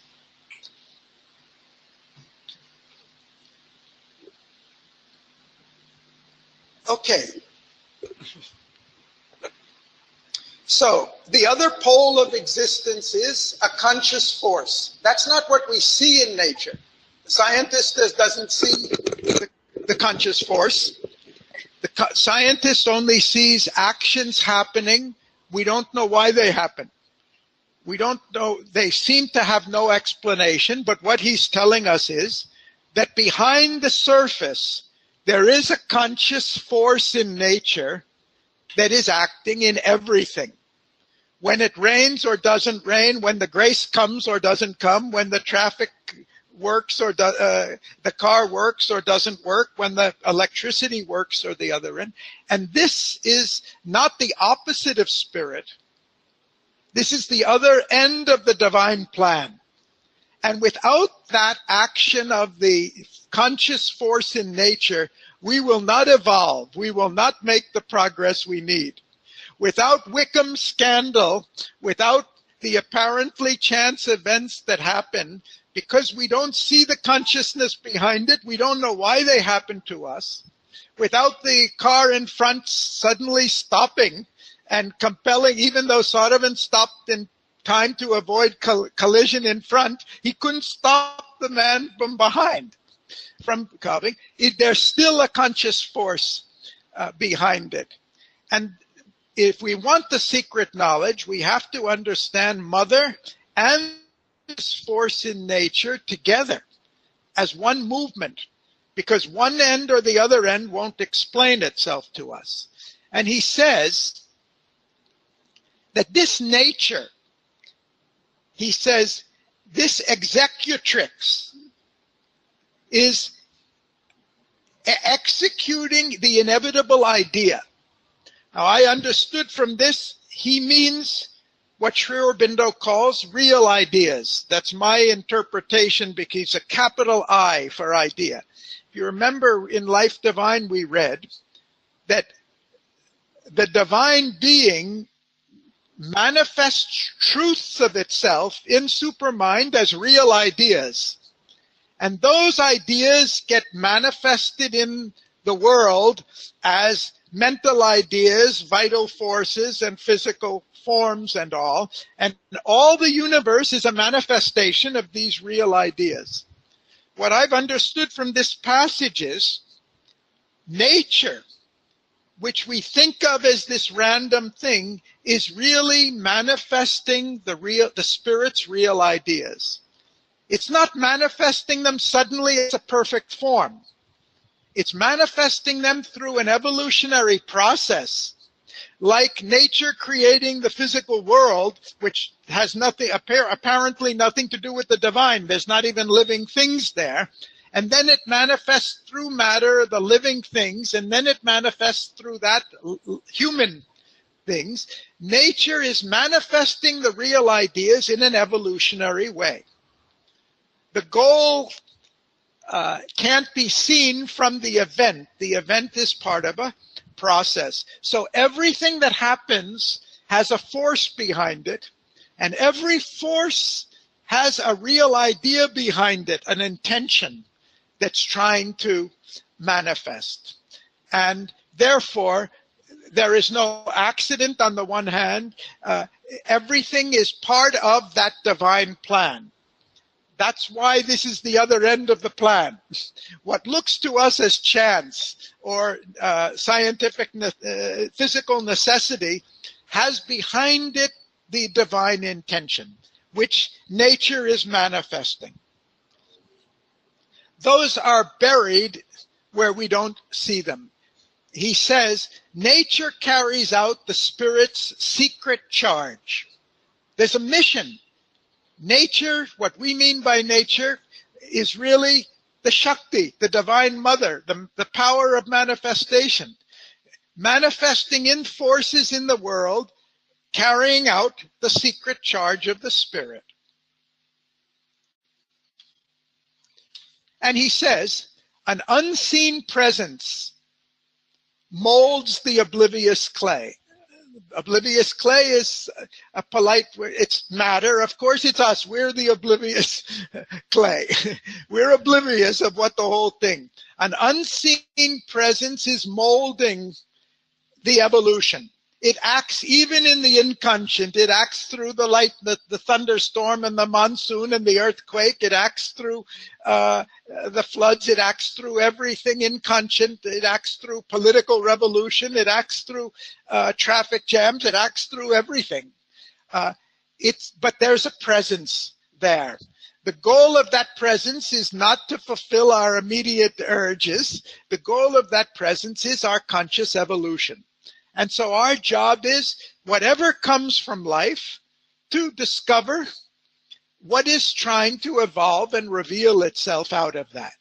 This is the other end of the plan. And he's going to come. Now he says, now he's beginning to come to the secret. So far is all the warm-up. Now he says, Spirit is nature's playmate in the divine game. The divine plan is the divine game in which it takes infinite number, but essentially two forms. It takes the Ishvara, which is the divine Lord of creation, and it takes the power of the Ishvara, which is the Shakti, to manifest as force in life, in form, in action.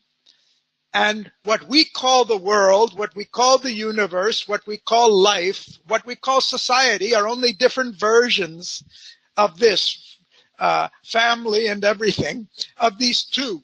The Spirit buried deep within us, of which we're unconscious, and the Shakti, the force of nature coming as life to us.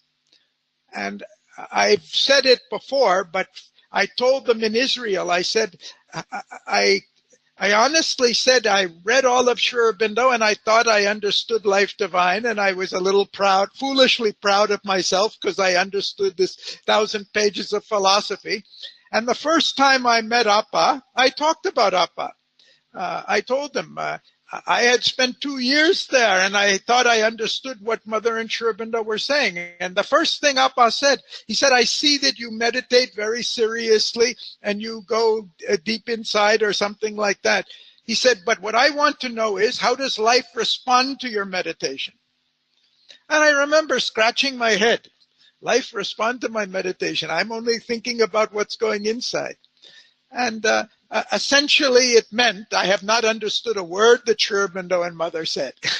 I have read it all. I could give lectures on it. I have not understood the simplest message because I've understood it in the old conventional way. And then he started talking about life. What is life? I've come here for spirit. He started talking about business. I said, business? What? I was a businessman. I came here for spirit. He said, you're an idiot. You don't understand anything. Life is the whole thing that Sri Aurobindo is here for. The Spirit has created the universe to manifest itself in life, not to manifest itself in trance. Mother said she never went into trance. She had the highest spiritual realization. She never lost the consciousness of the world. The goal of the universe, the divine doesn't need a universe for ignorance. It needs a universe as a field for creation. And the divine game is the divine progressively manifesting itself in the universe. And for us, it means unless what we discover inside expresses outside, unless it has a power in life around us, it's from the spirit, from the point of view of the divine intention. It's at best a good experience or training, but it's not fundamentally meaningful. What's fundamentally meaningful is the manifestation in life. Of course, inner experience is very helpful for that. I'm not belittling it. And the rishis have had great, remarkable spiritual experiences, and we have the legacy of that. It's convinced us that there really is a spirit before people have known it. But that's only a step in the process. The real goal is the manifestation in life. So spirit and nature are playmates in a divine game.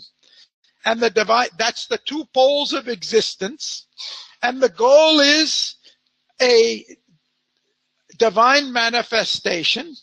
And the prophecy is the transcendent manifesting itself in the world, in matter, in the body, and making life divine, not just meditation divine or the heavens divine. The spirit's already divine. It's a manifestation in form. And so the key for me, and I think the key of this, the secret part of this knowledge is not matter, which the scientist has known something of, if not the spirit in it. The key is not the spirit, of which the traditions have explored so many dimensions, and it's infinite. You can never exhaust it. The key is the relationship between them. And the relationship between them is what we call life, or we call the world. We call manifestation. But for us, it's life. And for us, it's life in the society. And the secret knowledge is a knowledge that will help us link the deepest or highest consciousness of which we are capable, of which we are conscious, because there's an infinite consciousness in each of us. The whole spirit is there in each of us. And the purpose of this interaction at every moment in life is to awaken more of it so that the divine game can manifest in our life. And this is what he said in the beginning of this canto, the knowledge that no human has ever had before. The human knows the matter, the human knows the spiritual heights, but it's the relationship between them that is really the secret. And that's the secret for our yoga. We're privileged to know Mother. And if we have faith in Mother and have seen power, but the real value is not even that we're lucky enough to know Mother. The real value is to know how to bring Mother in our life, to how allow Mother to manifest in our life. That's what she represents. That's the value. So then he says, he is the substance. He's going to go back and forth now and talk about he, meaning the spirit, and she, meaning the conscious nature. In the tradition, it's Ishvara and Shakti, or Purusha and Prakriti, or Brahman and Maya. They're different versions. In the early spirituality, they discovered, in the Upanishads, they discovered the Brahman as the absolute transcendent. And they also discovered Maya. Sri Aurobindo says even in the Vedas, Maya was not illusion. Maya was the creative power of the Brahman. That's what the word, the origin of the word. It's the capacity to measure out in form the power of the spirit. Later on, much later in the tradition, Maya became associated with illusion. And so Brahman is the reality and Maya is the enemy that we have to overcome. But it's really he and she. In the first stage, before you discover that nature is conscious, you discover there's a divine being, which is the Purusha. You discover there's a world of nature, which is unconscious, mechanical nature, which they called Prakriti. Prakriti and Purusha, Brahman and Maya, are expressions of he and she before the world is conscious enough to discover the secret. The scientist has discovered Prakriti. The Vedantins had discovered Brahman, but not the fact that the reality of which they're both a part. And he has come to talk about Ishvara Shakti, not as two separate things, but as two expressions of a biune reality. And this is the secret knowledge he's going to tell us here, as a play of he and she. And they're not he and she as two separate things, like we think of the man and woman in a marriage. They are he and she as two aspects of only one thing. And this he constantly will tell us in the canto. It's really a dance of one, but you can't dance with yourself or have a conversation with yourself. So you manifest yourself as two or as infinite number, and you interact with yourself. And that's what spirit is doing as world, as transcendent and manifest. So he's going to go back and forth and talk about the he, which is the spirit, and talk about the she. And finally, after we're getting confused, because first the he seems to be very clear, this is spirit and that's nature. And then and then he begins to talk about the spirit as if it's nature and nature as if it's the spirit. And in the beginning, it gets confusing until you realize there's only one. And he's trying to tell us, don't divide them again and think I'm talking about two separate things. It's not Darcy and Elizabeth, it's Jane Austen who's manifesting through them. And this is the knowledge he's trying to give us. So first, the he, the spirit. He is the substance. He's the self in things. She, nature, has forged from him her work, her world. The substance of the world is from the spiritual existence. Nature forges it into forms in the universe. He's the master. The master of being has come down to her. He's the maker and the world he made. Even if nature is creating all the forms, it's only creating forms of spirit. There's nothing else. There is no substance. There is no existence other than spirit. He is the origin of all that is created. It's not like world is separate from spirit. There is no world separate from spirit. There is no matter separate from spirit. He's already told us in Life Divine, matter is Satchidananda. Only thing is, when we see matter, we don't see the spirit in it. We see only the form. That's all. We see the form that nature has created. But they are one. He's the vision and the seer. He is himself the actor and the act. There is nothing. There is no actor. There's no character in our story that's not the divine. If we are lucky enough at one moment to discover that we are the divine, it's a very ignorant knowledge until we also discover that everybody else is the divine. And the divine is everywhere. He is all the actors. And he is the seer. If we see anything, discover anything, or know anything, it's not our knowledge. It's not our seeing. It's not our discovery. It's only the consciousness in us, which is awakening to the reality of our own being. And it's not the reality of our small egoistic being. It's the reality of an infinite being, which is awakening in each of us. And if you want to put it another way, the divine is Jane Austen writing a story in which she has gathered together all of us to talk about Life Divine and Savitri and try to understand something about the world in which we live. But she's the author of everything, and anything we understand is what he is revealing to us. We are his story, not our story. If Appa asks us to write an autobiography, it's not our autobiography. It's the autobiography of the evolving spirit, of which all of us are expressions, and everybody's autobiography or biography is relevant. That's why every story and every biography has so much to teach us, because it's the spirit. All are the biographies of the spirit. All are autobiographies of the spirit. Okay, so he is himself the dreamer and the dream. That's an important line, because Shankara said it's Brahman who's there, but the dream is Maya. If there is a dreamer, he's also the dream. If there's a Brahman who dreams, there is also, the dream is also his, and the dream is also real, which is what he writes in the chapters on cosmic illusion in Life Divine. Everything is he. So this is one end of the pole. But now he says, there are two who are one and play in many worlds. Now, what does that mean to us? See, even when I talk to you, I talk about myself and my experience, myself and my life, as if we're separate.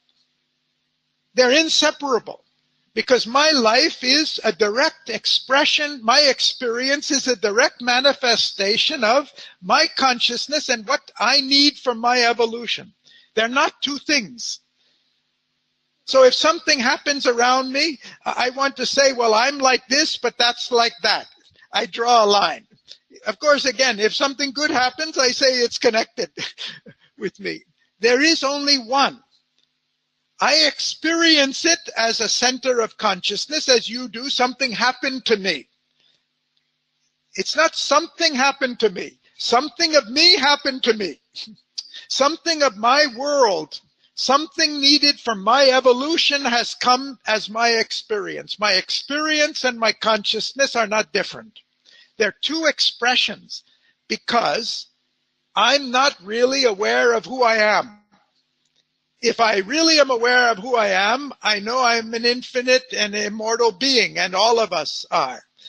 And then I know that all of you are part of me, and the whole world is part of me. And I say, that happened to my neighbor, it has nothing to do with me. No, I draw the line. Convenient. Oh, they have a problem in North Korea, has nothing to do with me.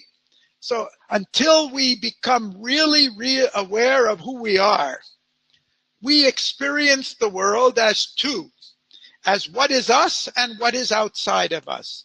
But he says clearly the two who are one and play in many worlds. And they're playing in each one of us lives in a world, a different world, even though we're in each other's story. As if Jane Austen has written a novel of each of us, and we're all characters in each other's story. But there's only one world, there's only one player. We are playing out different versions of this adventure of consciousness. They are married secretly in our thought and our life. We feel separate. We feel this is different, that's different. But secretly, in essence, they're inseparable. We are inseparable from our life, and we're inseparable from the life of the world we live in, and everything that's coming to us. Some of the questions that are very difficult for the philosopher and the spiritualist to answer are, why do innocent people suffer? For no fault, Hitler decides if North Korea detonates a weapon, or all those people who have suffered, because we want to teach them as separate people, as if they're all separate. We are inseparable from one another. Just as we all benefit from the iPhone or the mobile phone when it's invented, or the internet, we all are connected in everything that happens. And we have to discover that interconnectedness. Yes? We're connected through our consciousness. When you say that, you say only through our consciousness. In what way are we not connected? If you say that only through our consciousness, you seem to imply that there's something else by which we may not be connected, if I've understood you. What do you mean by that?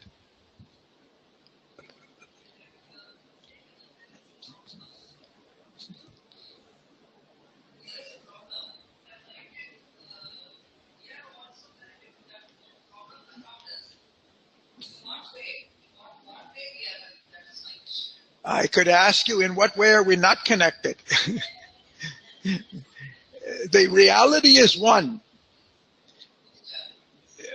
There's only one substance in the universe, it's spirit. There's actually only one consciousness in the universe, it's spirit. Each of us is, because of our ignorance, we see a tiny portion of that substance or consciousness and we think, I am this. But they're not separate. There is only one. We are inseparable from everything. We are connected to everything. We may be, because of the portion of consciousness we identify with, we may be more conscious of our connection with something. Right now, you're probably not worrying every morning about what's happening in North Korea. But the relationship between North Korea, South Korea, the US, and China is also affecting relations with India.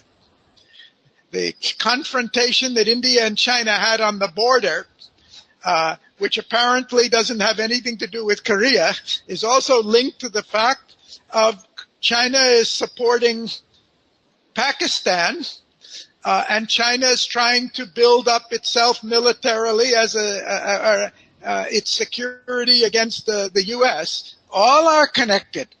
We may feel only, when it comes to our border, there's a confrontation with China. This is us. That's not us. Because we're not conscious at that level. All are connected. But yes, why Appa talks about consciousness responsibility? Why? You said you should take responsibility for everything?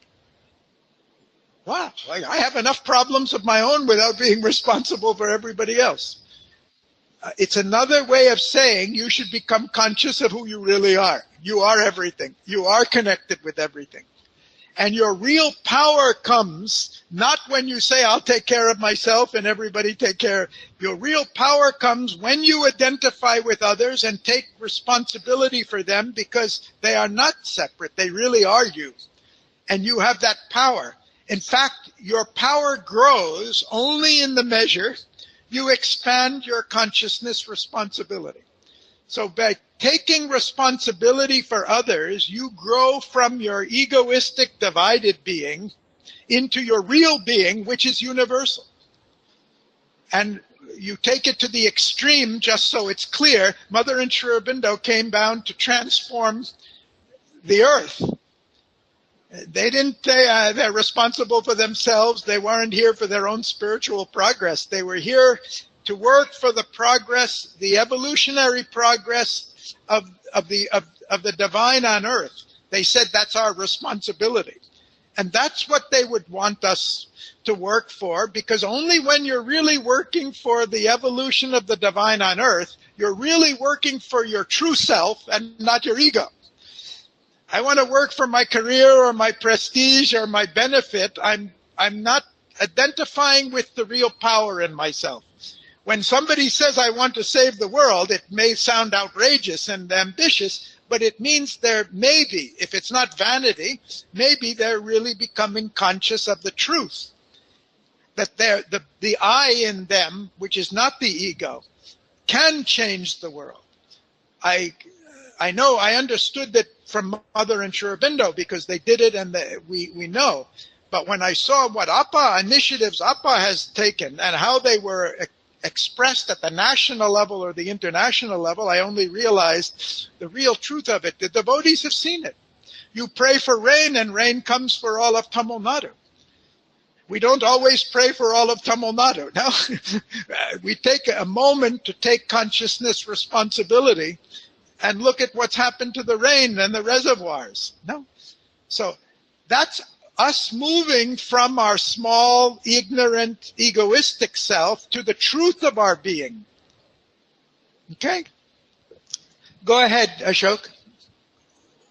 I see some connection between what I did in the garden and a possible breakthrough for my long-standing sugar problem. But I just have no way of confirming such a connection. Yes.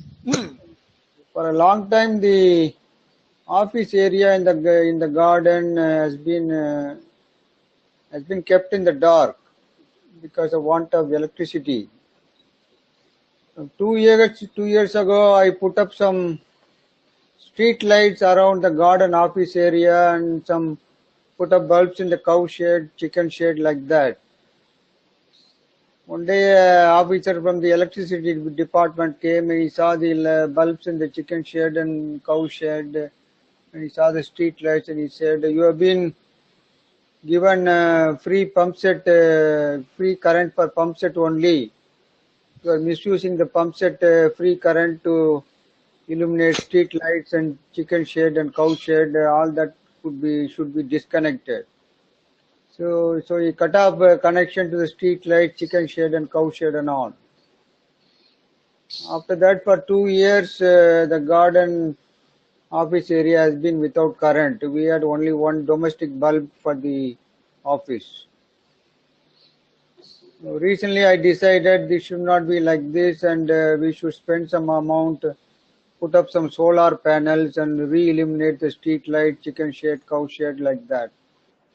So I spent about 2,40,000, installed some solar panel, reconnected all the street lights and put up bulbs in the cow shed, chicken shed, and then now the whole area is very bright and illumined. I was very satisfied with the work I have done. Recently I went to a eye doctor to get my swelling in the eye operated. He said, you give me your sugar readings, only then I will decide whether I can operate on you. So I got a man from the lab to come and do a sugar test for me, and he disclosed a sugar test of postprandial reading of 290. So when I showed that to the doctor, he said 290 is too high. You must bring it down to at least 200. Only then I will have the operation. So I made a fervent plea to mother. What is this, mother? For 16 long years I have been suffering from diabetes. Now I can't even have a small operation done on my eyelid because my sugar level is too high. You please do something and put an end to my sugar problem. Do something that brings immediate relief. It's the kind of fervent prayer I voiced a few days ago. Then just 3 days ago, a friend of Anand, he was the man who did all the solar installation works in the garden. Anand told him about my sugar problem. He came to Pandi, he met me and he said, Anand tells me that you have very high sugar. I have a solution for you. Are you interested? I asked, what is that solution? He said, on my way back, I will be passing through Tiruvannamalai. There I know a herbal doctor. That man gives some leaves for people to chew on. If you chew on his leaves for 48 days in a row, your sugar problem will completely disappear. If you believe in it, I can get those leaves from the herbal doctor.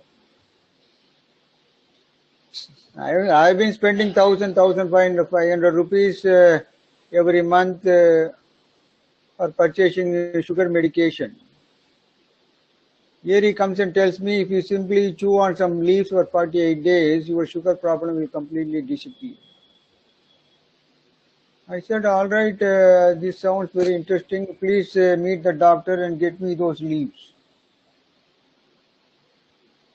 So those leaves arrived yesterday and I started eating. I munched on 5 leaves this morning. I began my leaf medication. Suddenly it occurred to me I have spent some 2.4 lakhs on illuminating the garden. And this news comes to me that my sugar problem can disappear in 48 days if I simply chew on some leaves. If this is really a breakthrough, this has something to do with my work in the garden. I have brought light to the garden, and my own health problem, which has been in the dark, has been suddenly brought out into illumination and some solution is suggested. In other words, I see a problem, I see a parallel where I brought illumination to the garden, relieved it of darkness, My health problem, which was in the dark for so long, now I see some light. It looks like there is some parallel between these two. But how far this is real, I am not sure. It's a very interesting observation, Ashok, and it illustrates a wider point. You're postulating there may be a link between the solar energy and the solution, the illumination, the physical illumination at the garden, and your mental illumination of finding a permanent solution and also a cost of almost free solution to your sugar problem. You spend money there and you may get a permanent solution there. Let's look at it. Supposing we do a little research, we may find there's a relationship. I'm sure there's a relationship between your putting solar energy in the garden and electricity or light coming to other places in rural areas, or solar energy being expanding in other areas. If your story is only in the middle, you've only taken the leaves for one day. So I'm only hypothesizing. But if there's a truth in what happens to you with the leaves, you will also see, if we could do the research, which it's difficult for us to do unless the information comes to us, that there's a relationship between your taking a herbal, a traditional cure, and the recognition of the value of thousands of traditional cures that are there in the country, which have evolved from the days of the rishis, that are being abandoned in favor of modern medicines, which deal with the symptoms but don't really cure. Your bringing light to the garden can be related to the rain coming in the garden, the rural areas, the decline of theft on the garden, the yield of the crops on the garden. All I'm trying to illustrate is, when we see a relationship, we tend to see one link. But reality is not a single link. Reality is a whole. Everything is connected to everything else. Mind can't see that complexity. We call it complexity. Everything is related. If you get a cure for diabetes out of that, it's not only that other diabetics will be subconsciously benefited, other diseases will be benefited. If you put the light here, it's not just here or for this purpose.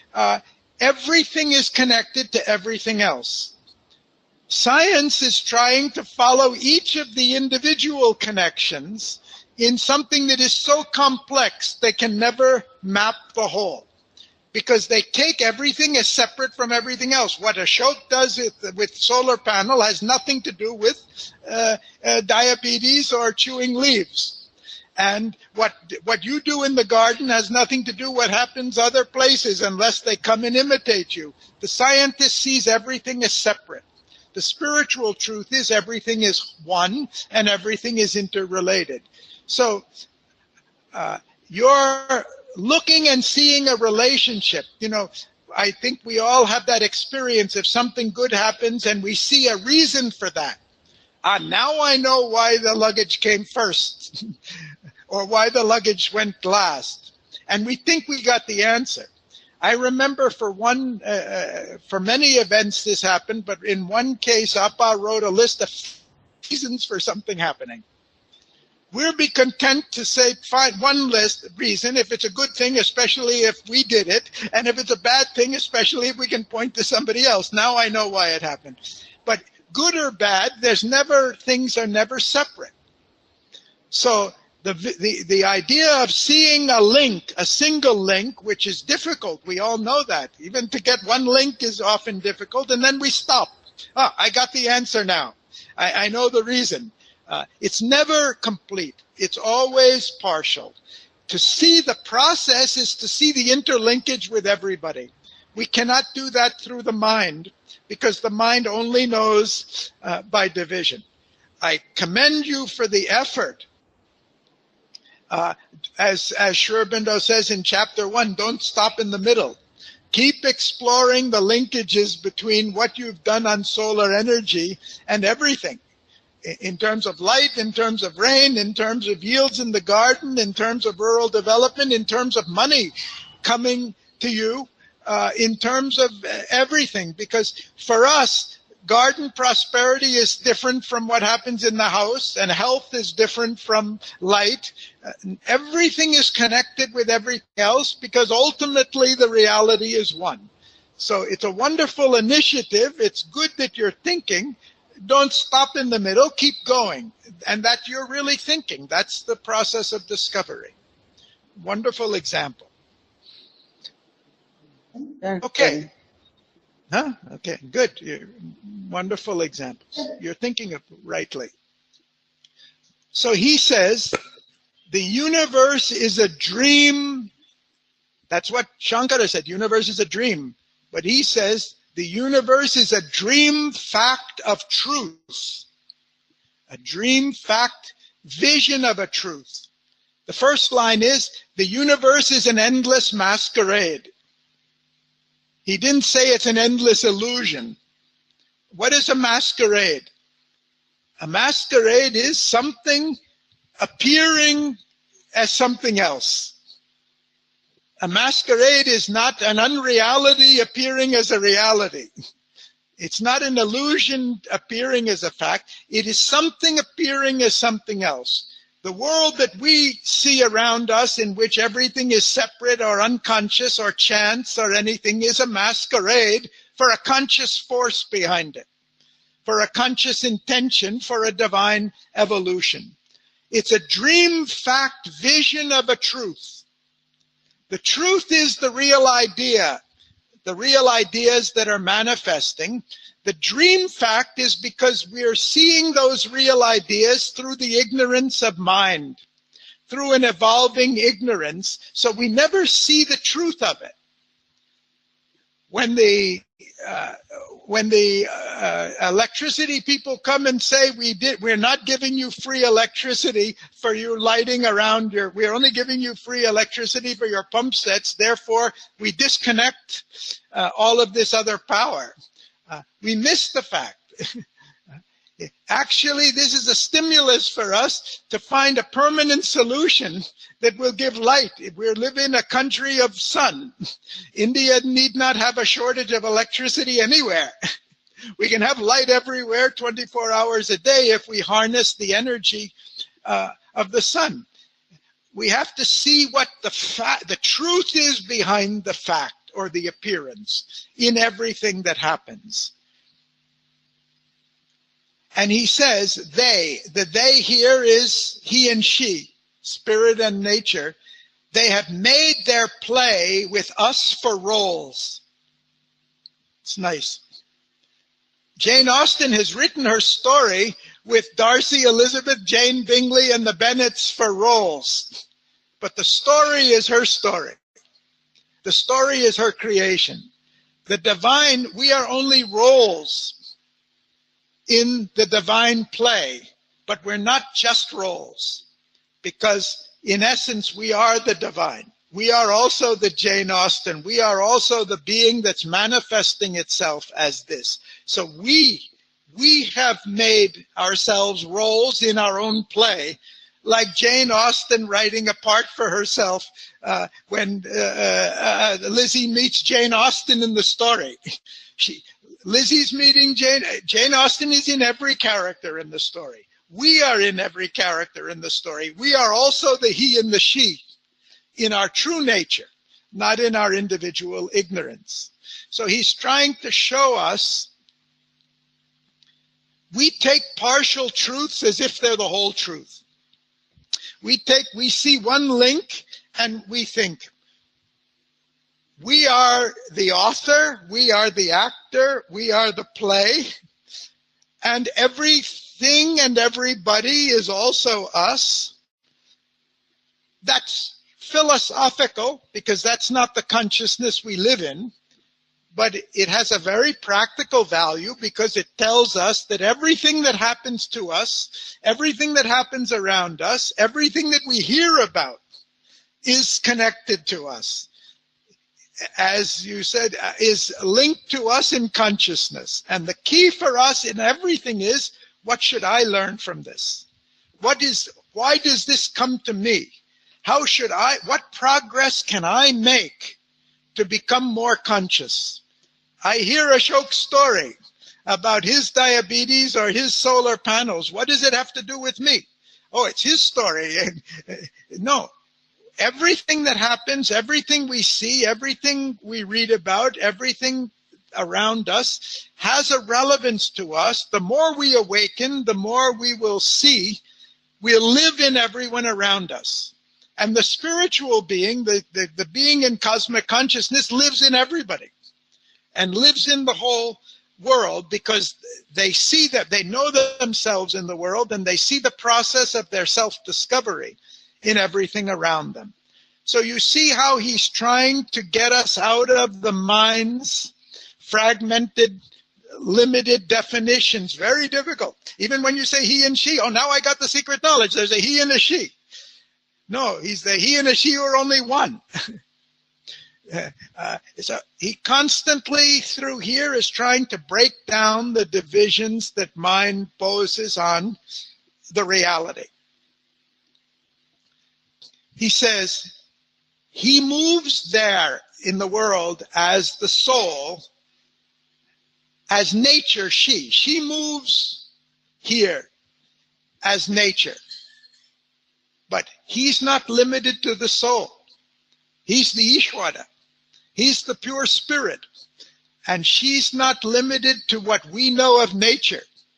She's the Shakti. She's the divine and transcendent and universal mother.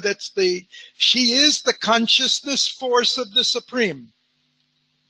And I'm sure a number of you have read that quote where people, after Sri Aurobindo went into retirement and told the disciples that any approach for anything is to Mother.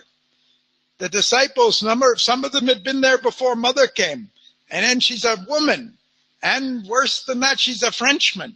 She said, what does Mother have to do with it? You are our yogi. He said, if you want to receive anything, it's only through Mother. And they kept asking so many questions, and he wrote that book on Sri Aurobindo on himself and the Mother. And he clearly says, our consciousness is one. There's not two. Our consciousness is one. Because in fact, even the Supreme Ishvara and the Divine Mother's consciousness are one. And he talks about it in in Life Divine, where he talks about the Supreme Ishvara, where the being of the Lord and the force and consciousness of the Lord are indistinguishable from each other. You can't even talk about one or two. He calls it a biune reality. Not two realities, one with multiple dimensions to it. But so when he manifests as soul, it doesn't mean he's only the soul. He's also the universal being. He's also the transcendent being. She manifests as nature. She's also the universal nature and the transcendent divine creative power. But this is how she's manifesting.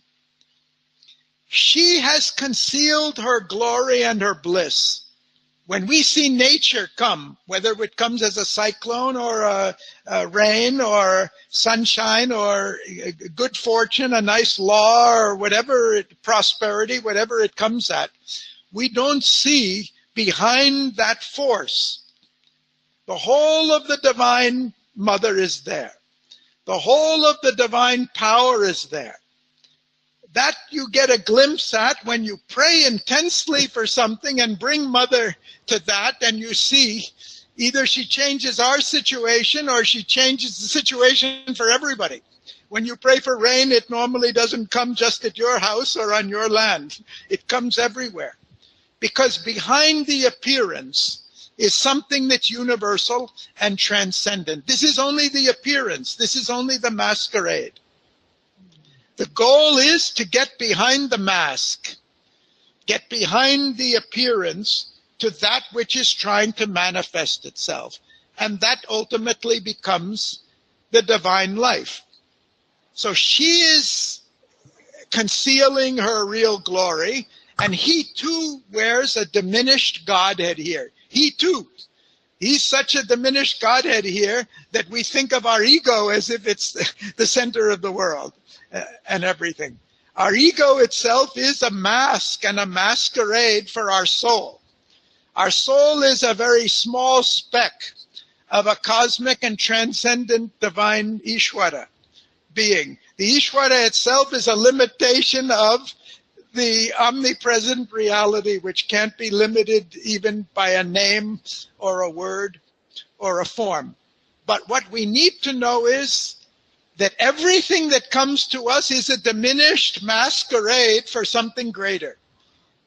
Everything, even Wickham's scandal, is a grace. Even the enemy who's harassing us comes with a knowledge and a power for our progress. So it's there in everything.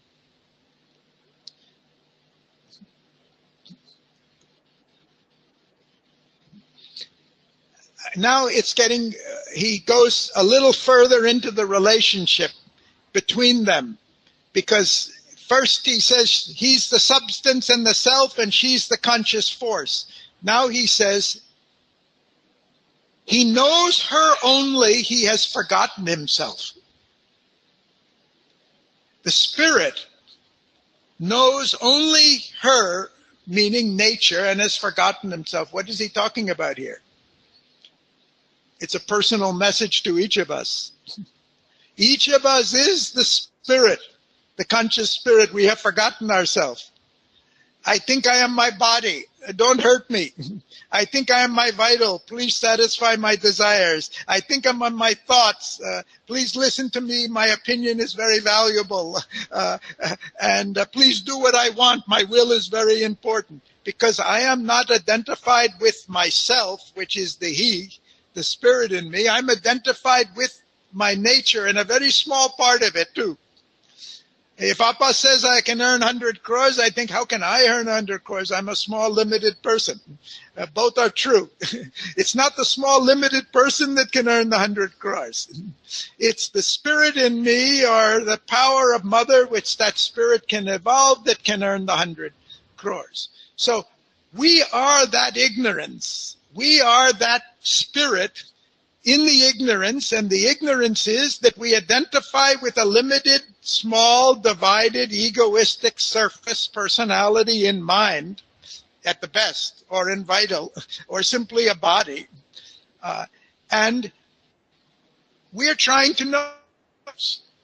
How are we trying to know ourselves? Mother, please fulfill my vital desires. Please cure my illness. Please make my wife listen to me. Please give me some social recognition or a promotion. Is the he in us, meaning the spirit in us, trying to awaken, trying to discover the truth of ourself, through trying to learn, I am not any of these things. I'm not limited to any of these things. I can be what Krishna said. You can be whatever I believe I can be. I can become whatever I will to become. It's not the ego that can become everything it wills to become. It's the spirit in us. We have to discover that. So to her, he has abandons all to make her great. You know, that is, at the universal level, the divine, in manifesting in universe, has abandoned everything to nature, and lets nature, apparently this ignorant nature, rule everything. Actually, this ignorant nature is also the divine. But when we look at it, we are doing that. We don't assert our authority over our own nature or over the world around us. The whole world can be what we want it to be. But we surrender all our power to the world. If I have a fear, I'm afraid that something may happen, it happens. And I say, you see, I was right. But what was I really right about? I was right that my fear has power. I have only proven the power is with me. And if somebody wants to get 100 crores and they get it, he says, the power is with that will, with being awakened. We have surrendered our power. If I feel helpless, I'm being harassed on all sides. Mr. Bennett was like that. He had surrendered all his power and everything was going wrong. And by the end, he put his foot down. He said, no more of this. And the whole thing turned around.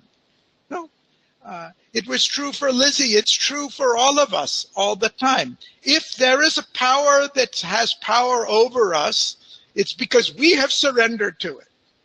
If there's a problem in the world, it's because the Spirit has manifested a creation for a progressive evolution and has given that power to an apparent nature. And our job is to rediscover the Spirit that's given that power. We can give advice to other people to discover your spirit. That's easier. We have to discover it, rediscover it in ourselves. Each line here brings out a different dimension of this complexity. If we want it reduced to something, because it's so complex, because it's one reality. And he's just bringing out different sides of the relationship. And if we go through it in great detail, we'll see that everything that happens in life is an example of these lines. A man who dies of a disease is an example of the Spirit surrendering to the appearances. Morris Goodman, who cures himself when the doctors say it's impossible and you'll be dead in 5 days, and he's been alive for another 30 years or something, is an example of this. Different poises of the Spirit with reference to nature. Our successes are examples of this. Our failures are examples of this. And it's not that only successes are good. We have to learn from every one of those examples. And how do we become more conscious? That's what their value is. So for each line, if we want to spend the next 1 year on this canto alone, we can go line by line and see that each of these is a poise of the relationship between the Spirit and nature, in our ignorance and in our knowledge, or in our partial way. The scientist is discovering one expression of that poise. The sannyasi is discovering another. What's important for us is to discover those poises that will help us evolve in our own life. Yes.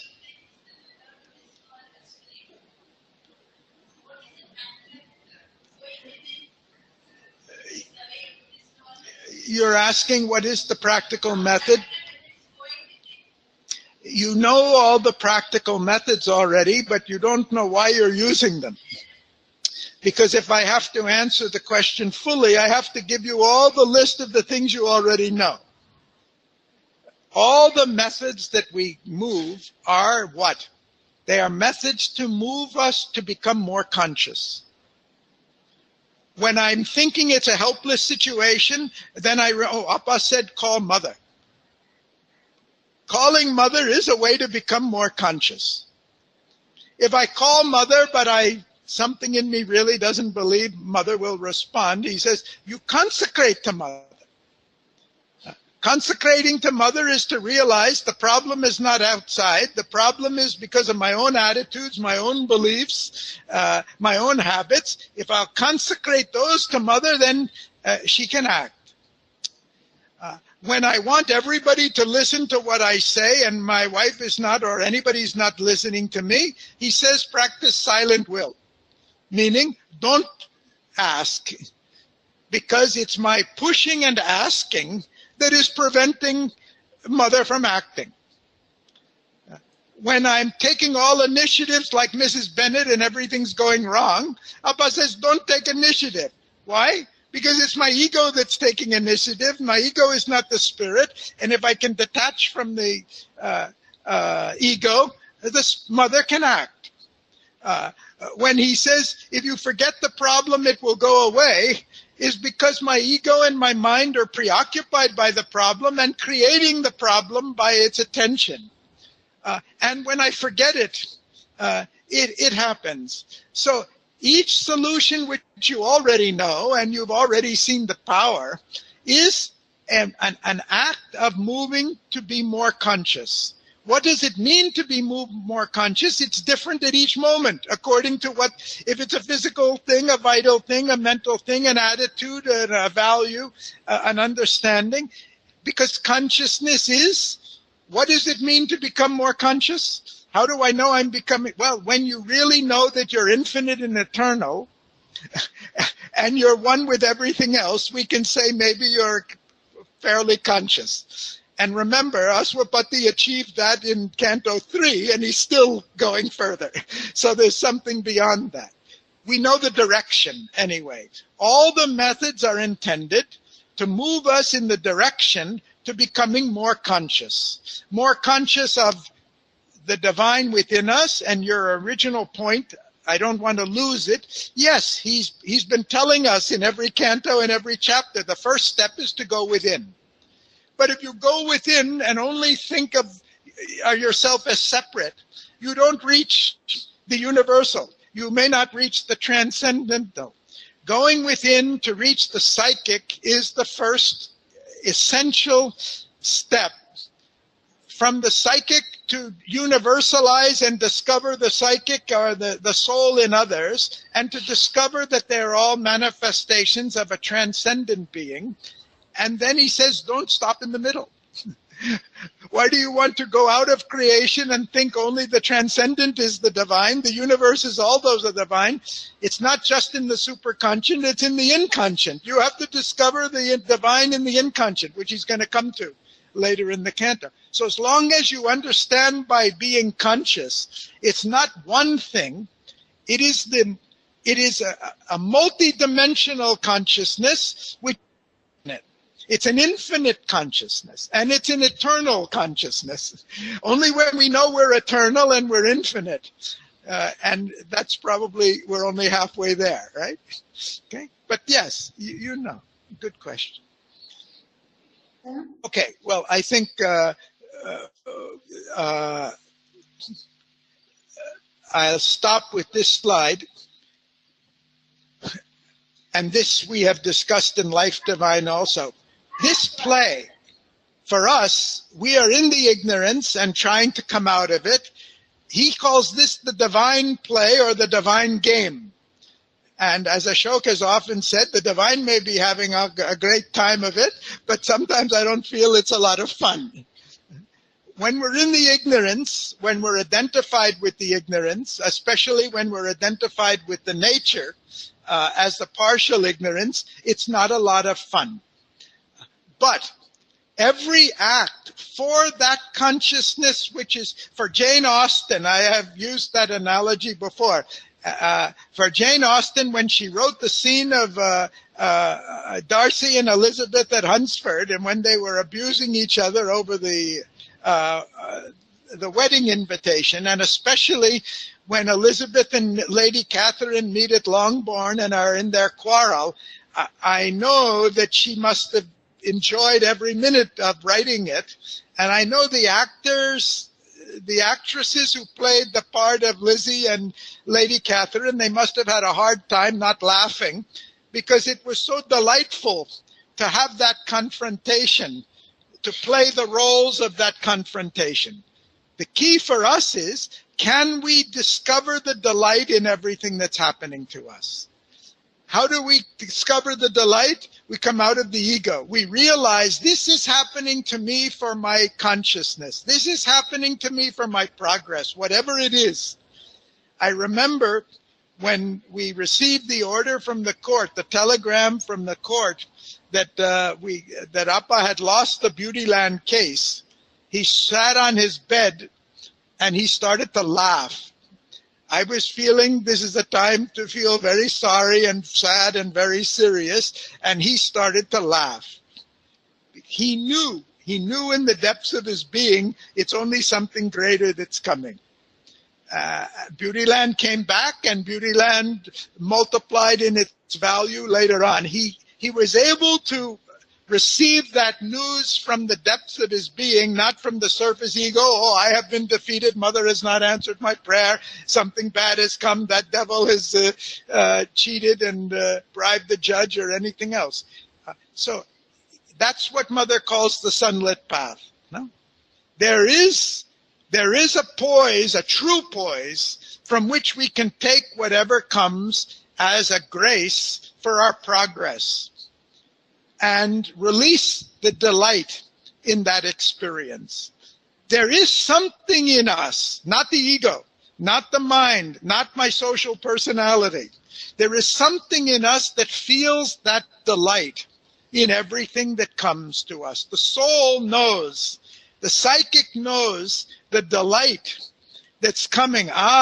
Another failure for the ego. It's a victory for the soul.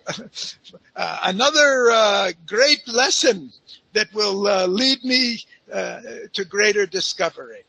So it's there for the soul. For the soul, for the divine in experience, everything is a source of that delight.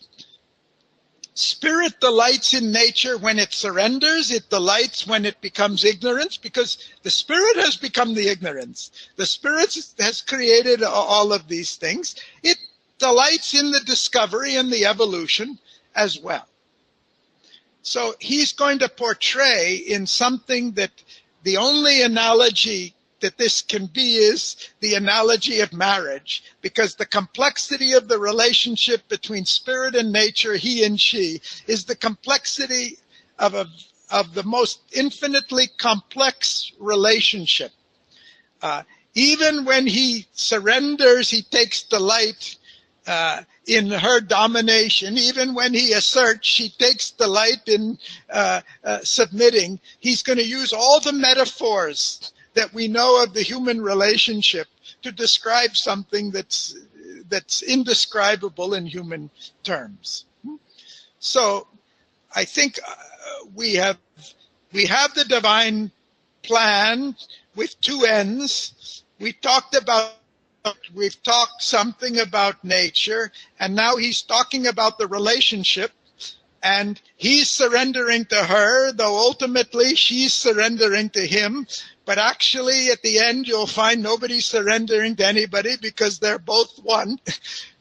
You'll see the different stages. And the different stages are all parts of the game, because according to where we are, there are moments, in human life where the individual triumphs and he feels supreme. You see, I told my wife to do it and she did it. I am the Ishwara. There are other times when he tells his wife anything and she just tells him to shut up and does what she wants. You see, nature is dominating me and I have no power. These are all truths of the evolution and tells us where we are and where we have to evolve. And he's going to go through all of the different truths, all of the different relationships, to finally reveal what the true relationship is, which can only be fully true to us when we see the divine life. That's what's emerging, the true relationship. Okay, we'll continue next month.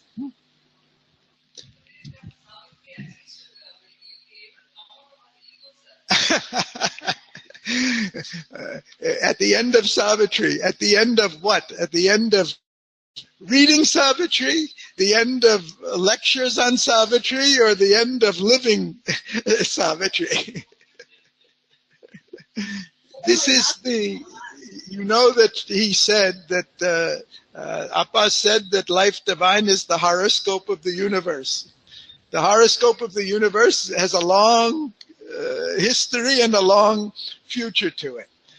Savitri is the key for us to participate in the conscious evolution of the universe.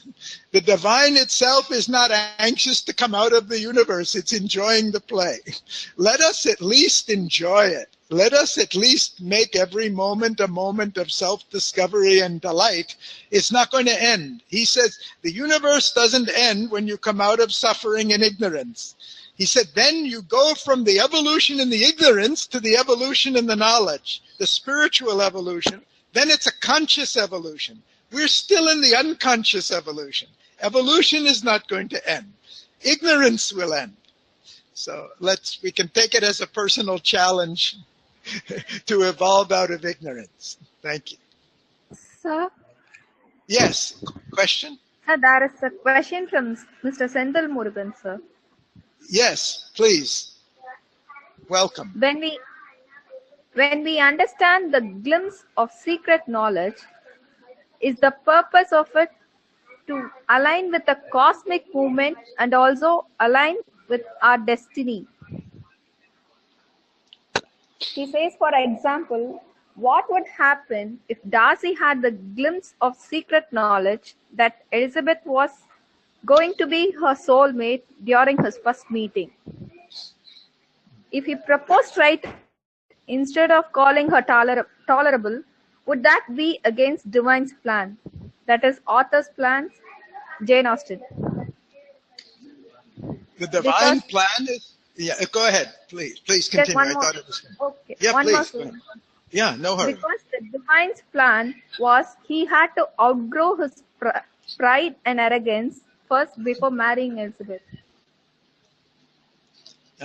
Very good. You know that there's a line where Mother says that at every moment the best thing possible happens. But she also says that doesn't mean it couldn't be better. It appears to be a contradiction.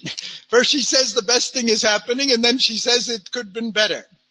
Meaning, given the level of our consciousness, which means the level of our ignorance, the best thing that can happen at that moment for the progress from ignorance to consciousness to knowledge happens.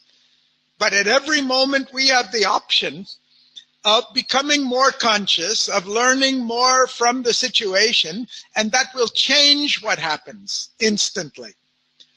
So the divine plan is not that we have to go through a long ignorance and suffering in order to come out. The divine plan was not that Darcy has to go through 1 year of abuse in order. It took Darcy in his ignorance, in his pride, in his arrogance and selfishness, a year to awaken. If Darcy was able to awaken on the first day when he saw her, then the plan, then it would have been different. It wouldn't be against the divine plan. It would have been the accelerated plan. It would have been the sunlit path instead of the path that he went through. You could say that for anything. You can say when Darcy called her tolerable, why she had to go through all the humiliation of the proposal at Hunsford, Jane's rejection by Bingley, and especially the elopement and humiliation of Lydia's elopement. Was that really the divine plan? No. The divine plan is Lizzie should awaken from her vital egoistic attraction to Wickham, and Darcy should awaken and emerge from his egoistic, selfish, arrogant, aristocratic self-importance. How that happens, how quickly it happens, there's a question of choice. How quickly they're willing to and ready to evolve. There's no destiny that says, I have to suffer for a year. Jane Austen may, in her imagination, not been able to imagine a person like Darcy changing more quickly. In her imagination, it couldn't happen more quickly. She wrote 200 years ago, she didn't live in Mother's consciousness. For a devotee, he can write a story in which what happened in a year happens in a day. And it can be real because it's written with the consciousness that knows the power, a greater power of consciousness. So things happen now that we couldn't imagine. That's what I was mentioning earlier. Appa said we create an international commission on peace and food to work for disarmament, and before we could hold our first meeting, the whole Cold War was over.